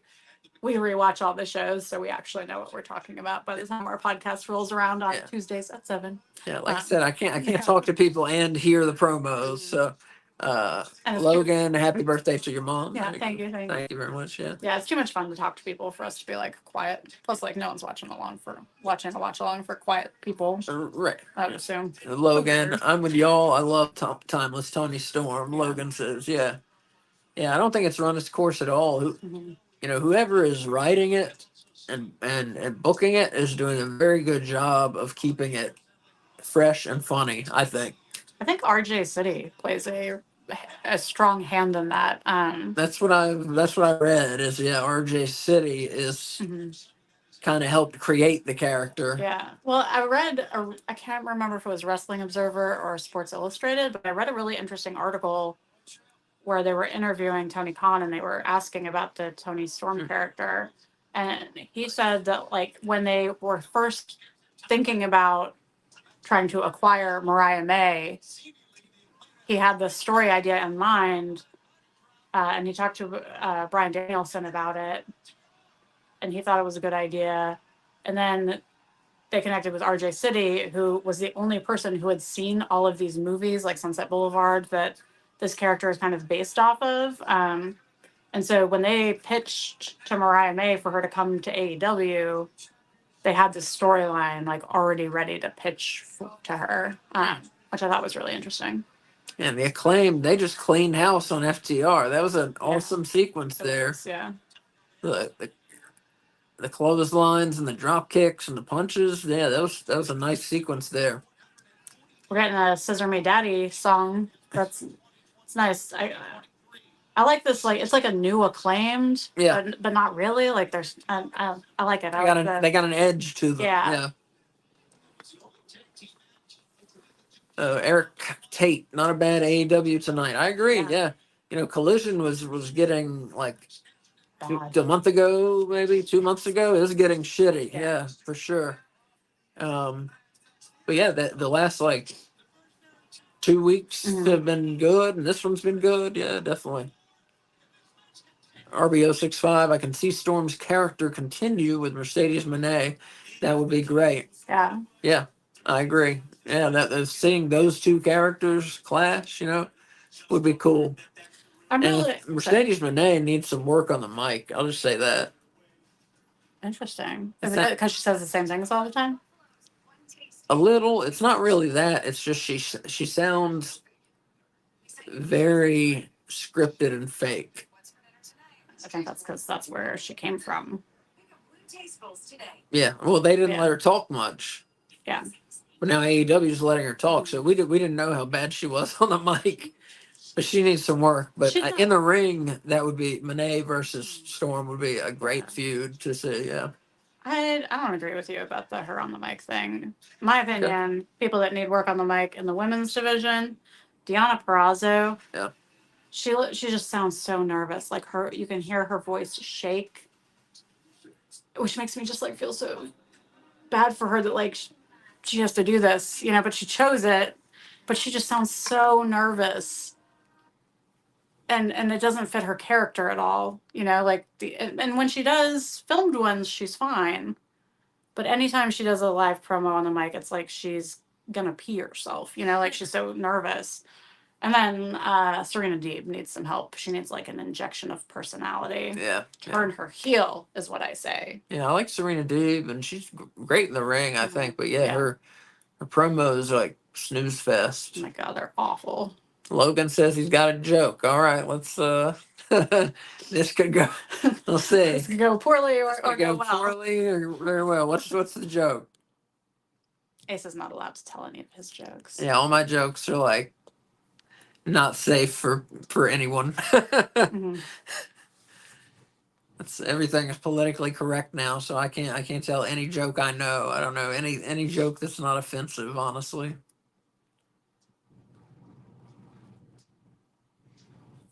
RBO 65. I think he's talking about Mercedes. I want her to be herself. I feel like she's being careful and being different from herself, and that's what's screwing her. I hear what you're saying. Yeah. Let us know if you are talking about Mercedes or if you're talking about like Serena or Deanna. Yeah. I think he's talking about Mercedes, Yeah. but I'm not. He just says I want her, so Yeah. I'm not sure who he's talking about. Logan says, "Y'all know what I think about the bloodline? What's that?"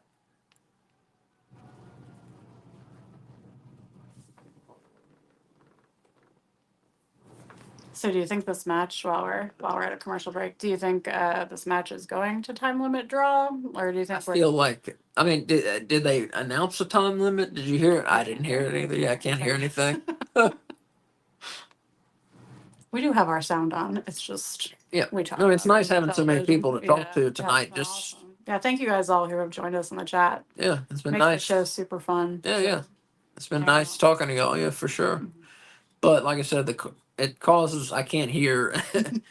Like we don't know the promos, we don't know stipulations, and so if you guys help us out with that, like telling us the ladder match stuff, and that's very nice. I appreciate Yeah, it. thank you. But yeah, if did anybody hear a time limit for this match? Because I feel like we're getting a draw, and like everyone seems to think we're gonna get a triple threat tag match. Oh, RB says it is usually 30 minutes for a regular match or a Right. secondary title match. Yeah, that's what I was thinking Yeah. too. And Arby says, yeah, he was talking about Monet. Cindy Caxton, here we go.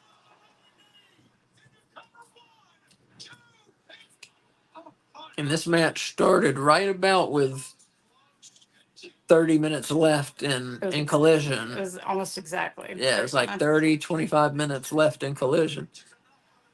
So they can definitely just say 25 minutes is 30 Yeah. minutes. It's wrestling. They can call it a 30-minute match. It's fine. I was so shocked the first time you told me that was a thing.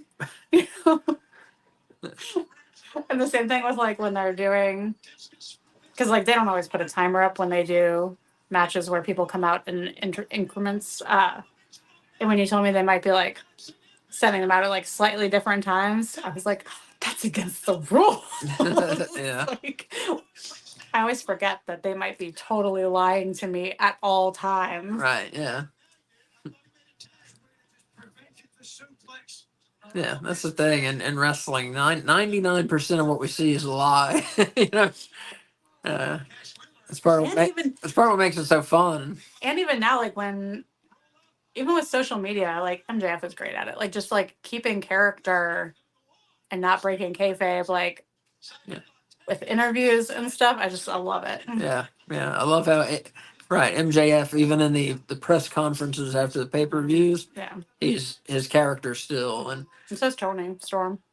Yeah. Makes it more fun. I like that. Yeah, I wish more guys and gals were like that. I think they've gone a little too far with showing us how they're real people. Personally, if it's wrestling programming, I don't want to see your real personality. I don't care about you. I want to see the character. But so often their characters are based on past experiences they've had as a person, so it's hard to separate it. Like if you're using something that happened in your real life as part of your storyline, where do you draw the line between character and you? Yeah, but we can read about that in a book. We could see it in a movie. We could maybe see it in a TV show that's about like AEW did. That's about backstage stuff. I'm just saying when it's the wrestling show, I don't want to see a real. Don't tell me you're playing a character. I want kayfabe. I want to get lost in it. So you're talking about like if you're watching Dynamite, you don't want someone to break kayfabe on the Dynamite episode. Yeah. Okay. I thought you meant like on like social media, you didn't want them to talk about like their real lives or anything. You wanted them to keep kayfabe through that. Maybe even there too. But no, it's talking about that and the press conferences. Like if you're doing an AEW event, if it's associated with AEW, play your character. I think most of them do, if not all of them. A lot of. Because even at San Diego Comic-Con, they kept kayfabe during like the panel. Like that's when Monet and Camille came out. It's just a thing in general. It's a problem I've noticed in WWE too. Wrestlers are just so like casual nowadays about how everything's planned and they're playing a character, and I think they've gone just a little too far with opening the curtain, so to speak. I think they need to take it back a little. I have a really good example I just thought of. AEW has that Adam Cole and Evil Uno like gaming show. Right. Yeah. And like when we were at Dynamite, they showed an ad, and they were both like, "Come watch our show. We like video games." But they're both heels, right? Like, yeah, it's like Adam Cole is supposed to be the devil. The devil, yeah. So yeah. Well, didn't you say that that's what people say about the devil is like he lures you in Right. with like stuff you like, and then bam, Exactly. I'm secretly Satan. Nice bulldog there from Dax. Yeah, this match is getting going. Yeah. This has been very good here.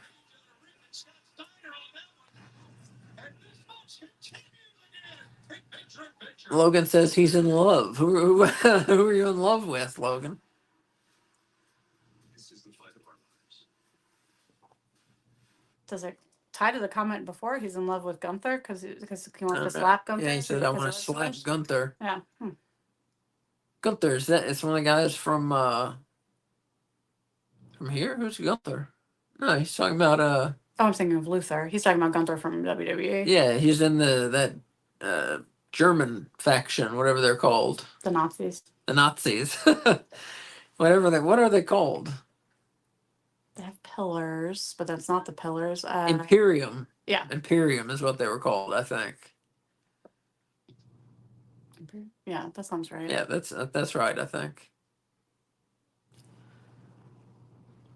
But yeah, this tag match has been good here. Like I said, it's been a pretty good episode of Collision, aside from the unnecessary squash matches that they had.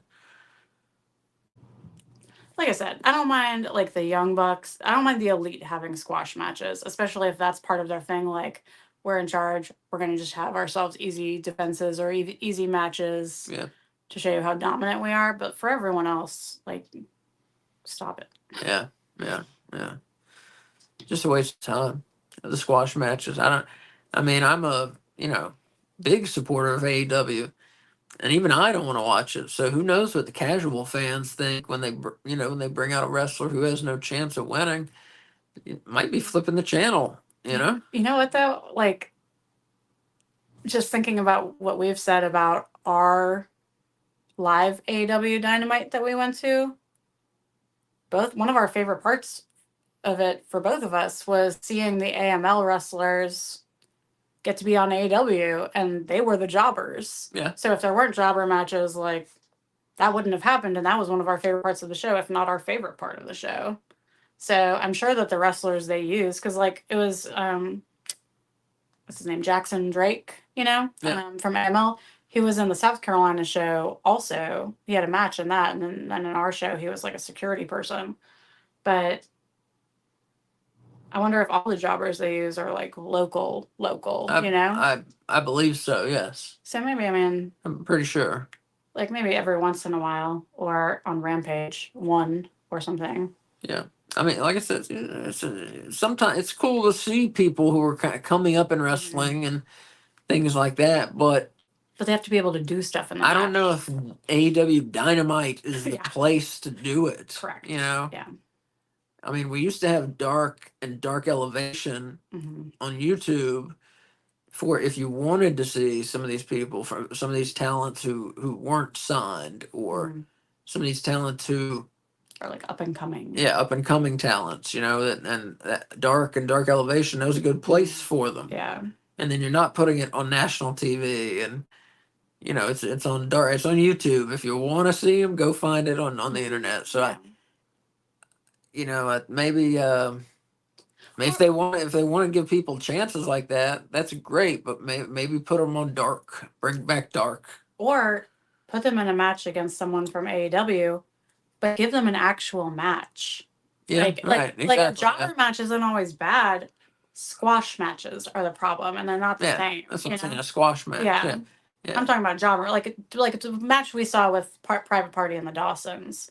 That wasn't a squash match. That was a jobber match. Yeah. And so you can introduce them that way. But there are so many squash matches where that's like less than a minute. Yeah.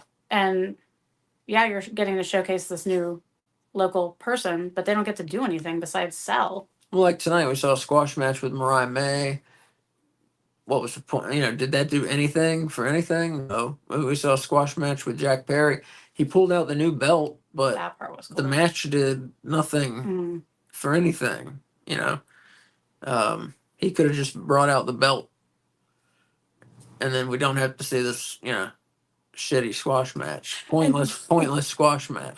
One episode, because like when we do our podcast, we open with like a TV rundown, and on Collision one week they never said who the person was wrestling. Because I went back because I thought maybe I just missed it the first 2 times, so I went back a third time and they never said it, didn't pop up on the screen.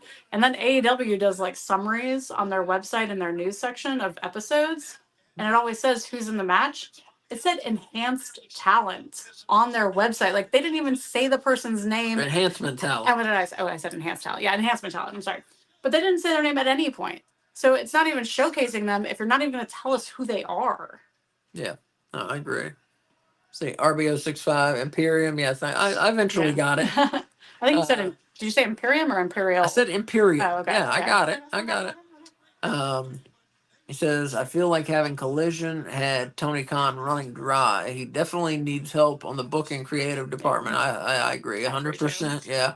Because, he's booking Dynamite, he's booking Collision, he's booking Rampage, he's booking pay-per-views. That's And a he's lot booking for Ring of one Honor. guy. Oh, fuck yeah. And he's And booking Ring of Honor and Ring of Honor pay-per-views. Yeah. That's a lot. I mean, so what's that, 4? AEW has 5 hours of TV a week. Ring of Honor has 7. So at minimum, 7 hours of TV. And then if he has a What? pay-per-view. Ring of Honor doesn't have 7 hours. I'm sorry. Ring of Honor has 2. Yeah. So 5 plus 2 7. makes 7. Okay, yeah. Sorry. What? So at minimum, he's booking 7 hours of wrestling a week. And then if it's a pay-per-view week, he's booking 10 hours of wrestling, which, I mean, takes a lot of time, Figure out who's going to be there first out of your 150 fucking people.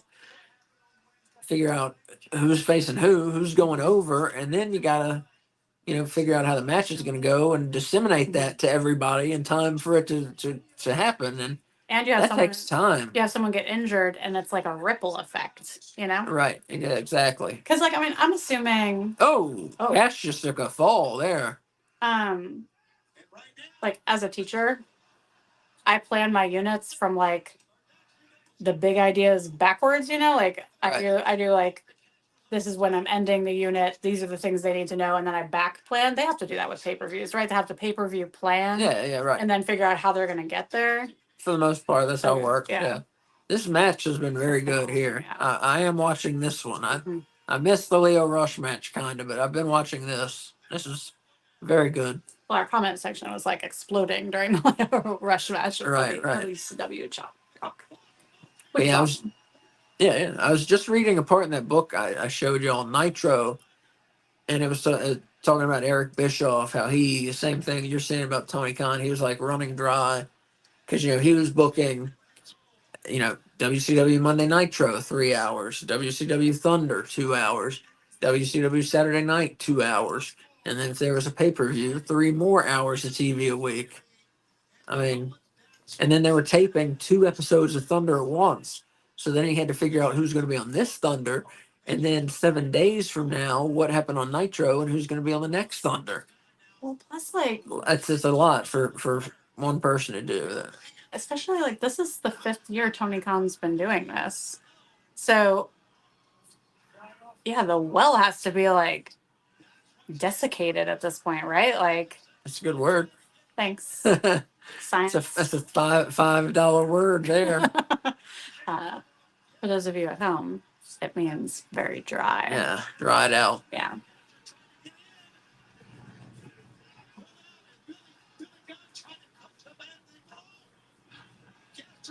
Like you would say, Mae Young's vagina is desiccated. I knew you were going there. What is wrong with you? Oh my God. Isn't she dead?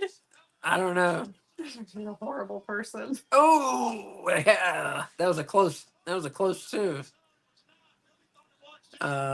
RBO65. Outside of wrestling, he got the Jaguars, Fulham soccer team, and his analytics team is working for the Texas Rangers. Oh, I didn't know about the analytics thing. That's I cool. didn't know about Fulham. Yeah. Huh. I think that was their first team they had. Yeah. And then they bought the Jaguars. Where does their money come from? Like, do you know what their I built their don't wealth? know, but I'm gonna guess oil. But I don't know. Are they from here? Like America? I'm not sure either. I thought they were. I thought. I don't know. I don't know where they're from. Honestly, where they're from originally. I need to look into it because I'm interested. I was wondering His about father, yeah, I don't know if his father's American or Iranian or Saudi. I really don't know. Mhm. I just think, like, did Tony Khan go to American public school? Yeah, I don't know. Yeah. Mm, It would be interesting to know more about the man behind the thing that we love. yeah, 'cause, yeah, I love Tony Khan. Yeah, I do. but I agree with what you're saying. Yeah, talking about the being tough booking and he needs other people in there and you get more ideas in and I think He's hired a few story writers. Isn't that sort of the same thing? yeah and I think having one booker is a good thing, Mhm. but you've got to uh what's the word I'm looking for? I don't know. I don't know what you're trying to say. Pass it down to people. What's the word? Trickle down? No, Like trickle down economics? delegate. Oh. Yeah, it's good to have one booker so nothing gets fucked up. They got the mind, so their decision, their angles are going through, their matches are going through. Nobody's arguing with it. Oh. Oh, that. But the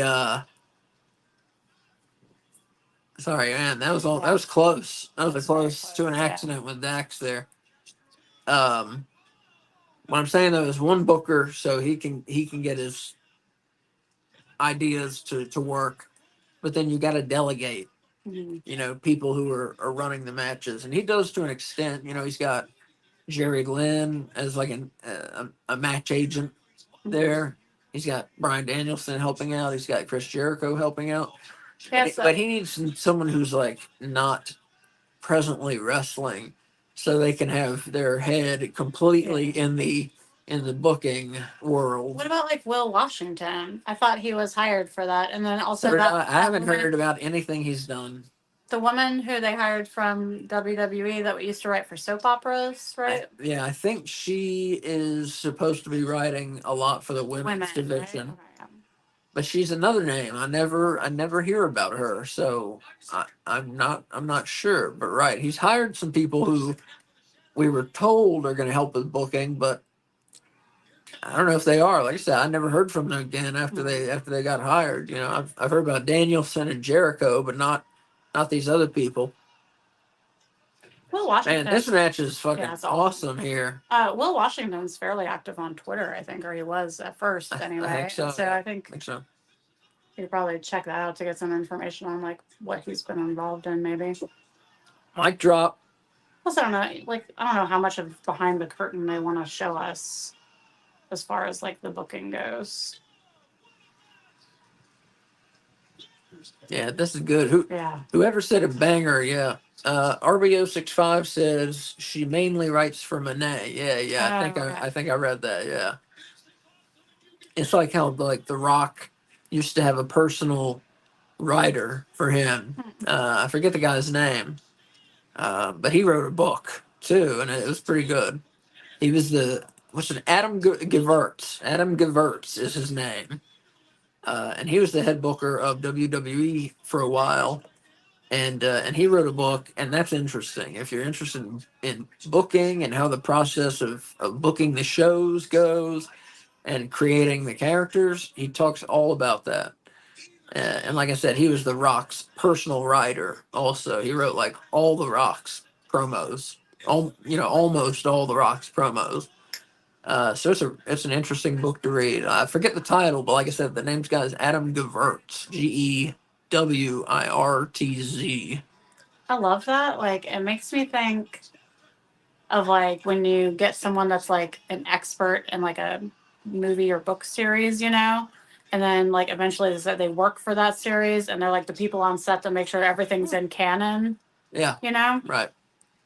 I like that idea of having like a writer per like big wrestler to make sure that like everything that's planned for them is something that like seems sensible to 1 minute Oh, remaining. Yeah, time limit. I was right. I was right. We both said I it. said it We first. both said it. I said it first. You did not even. We got video evidence. We can rewind. I said it first. No. I think I did, really. You really did not. Yeah, looks like we're gonna have a triple threat tag match. I believe so. Yeah, because you were all like, we were gonna have a 25-minute match, and I said we're gonna have a time limit draw match. We'll see. I don't know. We both predicted it then. After this, like add the Young Bucks into this, and like, holy shit, it's Yeah, gonna be good. this match was really It was good. excellent. Yeah. I don't know what I like better, this match or the hologram match. I like this much better. This match has definitely had more, like drama to it for sure. Oh, time limit.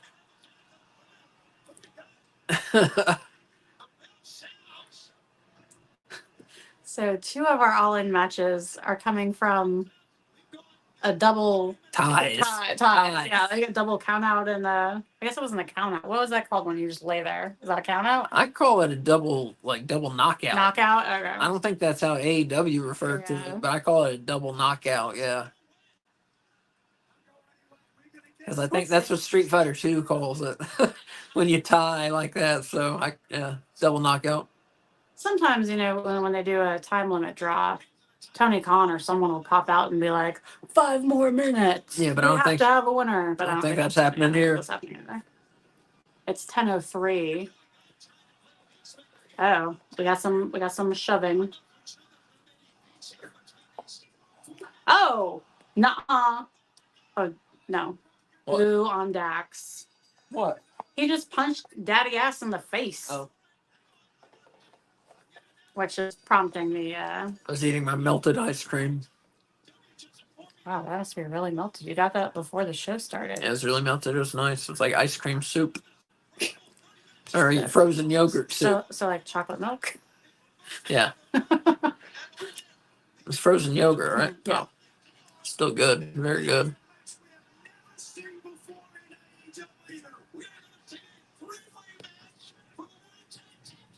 Well, there we go. It's official 3-way. There we go. Yep.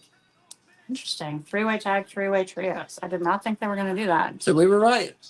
Yeah. We were right. Like I said, a 3-way tag match could end up being really awesome, or could end up being a big mess. That's going to be awesome. I mean, all 3 of those teams are very good. Yeah. But, man, look at Sideburns there. You see that guy? It'll be interesting to see if Daddy Ass, I can't call him that, if Billy Gunn is going to be like at ringside with them or not. And why wouldn't he be? Because they're wrestling the Young Bucks, and the Young Bucks make up rules all the time. So I think they could get him banned from ringside easily, so they don't have an advantage. Yeah. Well, he may come out with them and then immediately get thrown out. Yeah, that's what I'm talking about. Yeah. So, pretty good episode of Collision, I thought. That was awesome. I got to thank everybody for talking to us so much. Good participation. It's fun talking to y'all. RB065, Logan. Mm-hmm. Steven, who else is in there? Chambers. Steven, Eric. There's someone with like Claudio or something in his name, right? Tyler. I think that might be everybody. Did you get Eric? Yeah, I said Eric. There was someone like the guy, like someone who comes all the time. At the beginning. Yeah. Castellar, Daniel Garcia. Daniel Garcia, that's the one I was thinking of. Who else? There was another name that I've seen before. I'm not Hassan. Yeah. Or I'm sure it's Hassan, right? I bet it's Feel free to Hassan. tell us phonetically if we're saying your name wrong. We will always correct ourselves. But anyways, thanks everybody for talking so much, it's been awesome. Bringing up so much, and usually we avoid AEW, or excuse me, we avoid WWE. We don't really talk about it that much. So those kind of comments, just keep them relevant to what we're doing. I was gonna say just keep them away. Yeah, we No, talk but about sorry, AEW. You can't talk about Keep AEW them relevant. with You're good. leaving it Yeah, out. she's right. Yeah. Keep them relevant to AEW. Mhm. Yeah, because that's what we're here to talk about. Yeah. Anyways, it's great talking to y'all. Mhm. And yeah, I got off talking about WCW, and that was fun. Let's see. Yeah, it's time for us to rate it. Let's see. Yeah. Eric says he gives it a 7. I assume he means 7 out of 10. So I think it's pretty close there. RBO65 says the main event and hologram save this. I don't think it needed any saving. Honestly, I thought it was a good show, except The squash well, matches. 1/3 of the matches were squash matches, right? 2 out of 6. 7. 2 out of 7 were squash matches, so that's not good. But that's okay. So it's time for us to give our K. Well, I need a best match, worst match, and a rating out of 5 bones. That's how we do things here. We rate things in Yeah. bones. So I'm gonna go. Best match was the tag match at the main Tag event. match? Yeah. Awesome job by both teams. I love tag team wrestling. Yeah. And that area has been really ignored recently on AEW TV. And so just like warmed my heart to see, like, because I mean, tag team wrestling is kind of what made me like fall in love with AEW as a company. And to see that kind of going by the wayside was heartbreaking. And so it's really nice to see just like a kick-ass tag match, Yeah. like where they just both teams are going hard the whole time. Awesome job. Awesome. And so worst match. Can I have a tie? Sure. The 2 squash matches. I don't even know the names of the people. I put question marks because I don't know their names. Look them up, man. They said the guy's name, but I don't know if they actually said the woman's name. Something Orion. Danny Orion, I think was his name. Yeah. For the squash matches, all right. Yeah. What do you rate it out of 5 bones? So here's the deal. I grade on a curve. This is Collision, which is always not as good as Dynamite. And I feel like this episode was pretty dynamite-y. I mean, other than those 2 squashes, like Pretty good. they progressed. Things happened. Yeah. Multiple stories along. We had a title change. Right. I mean, Yeah. I'm gonna go like 4.5 bones out of 5. Like Very good. teetering on 5. Like had there only been 1 squash match, I probably would have gone 5. Hmm. Because we got so much stuff for All In, like solidified, you know? Let's see here. We got RBO65 says I give it a 7 too. He's agreeing with Eric Mhm. there. And again, I guess they're grading out of 10. Yeah. So for me, best match.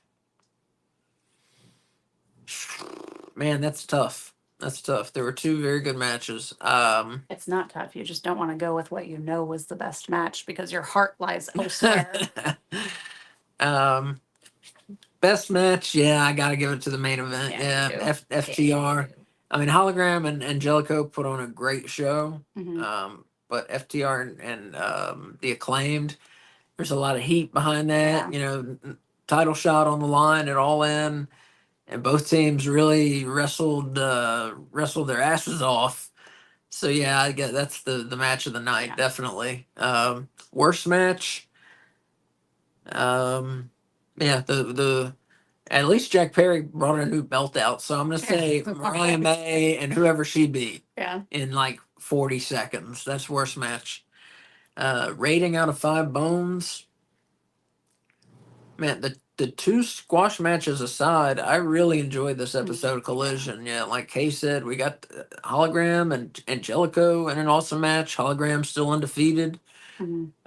We got to see an awesome tag team match for the main event that had to do with All In. We got to see Dustin Rhodes and Sammy Guevara win the Ring of Honor tag titles. So yeah, stuff happened. We had that big brawl where everyone That big came out brawl from was the back. awesome. Yeah. So I'm just gonna ignore the 2 squash matches, which I shouldn't do. But I'm gonna give it 4.5 bones out of 5. I really enjoyed the show.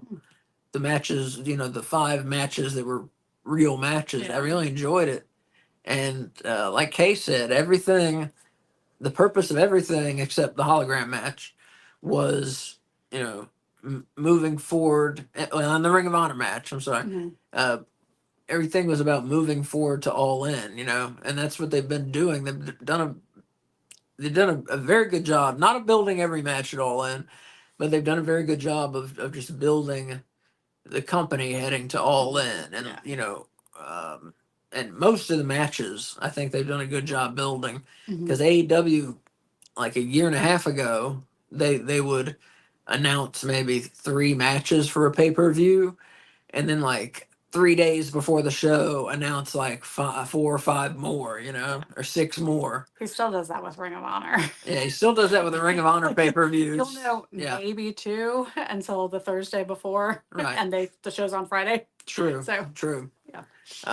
So yeah, very good episode of Collision. Collision has been very good the last 3 weeks. And as we said, it was getting a little shitty. It was getting shitty. DJSB, we didn't hear from you. He said, "Hey fam, hey, what's up, nice man?" to see you. All right, so yeah, let's both gave it 4.5 bones out of 5. I know we don't normally give it the same rating, so No, so yeah, good Collision. I hope you guys enjoyed it as much as we did. Again, thanks for talking to us. So let's see, when are we gonna see everybody next? I know. 8. We're gonna see them on Tuesday at 7 p.m. for AEW Weekly, where we'll run down both episodes of the show, all 3 actually, because we cover Rampage too now. So we're gonna go TV rundown. We'll talk about angles and stuff heading to All In. We have 1 week. No, we have time. Okay, I was thinking if we had a prediction show yet, but that's next week. News. Where is this going? My fashion. All sorts of good stuff. So join us, because also we love it when you guys talk to us on our podcast too, because we talk to each other about wrestling all the time. It's nice to get other people's thoughts. Prediction shows this week. Is it this week? Yes. What- So AEW Weekly, our weekly roundup. Yes. Tuesday, it's on X. It's on Kay Fabulous's Twitch account. It's on YouTube if you're watching us on YouTube.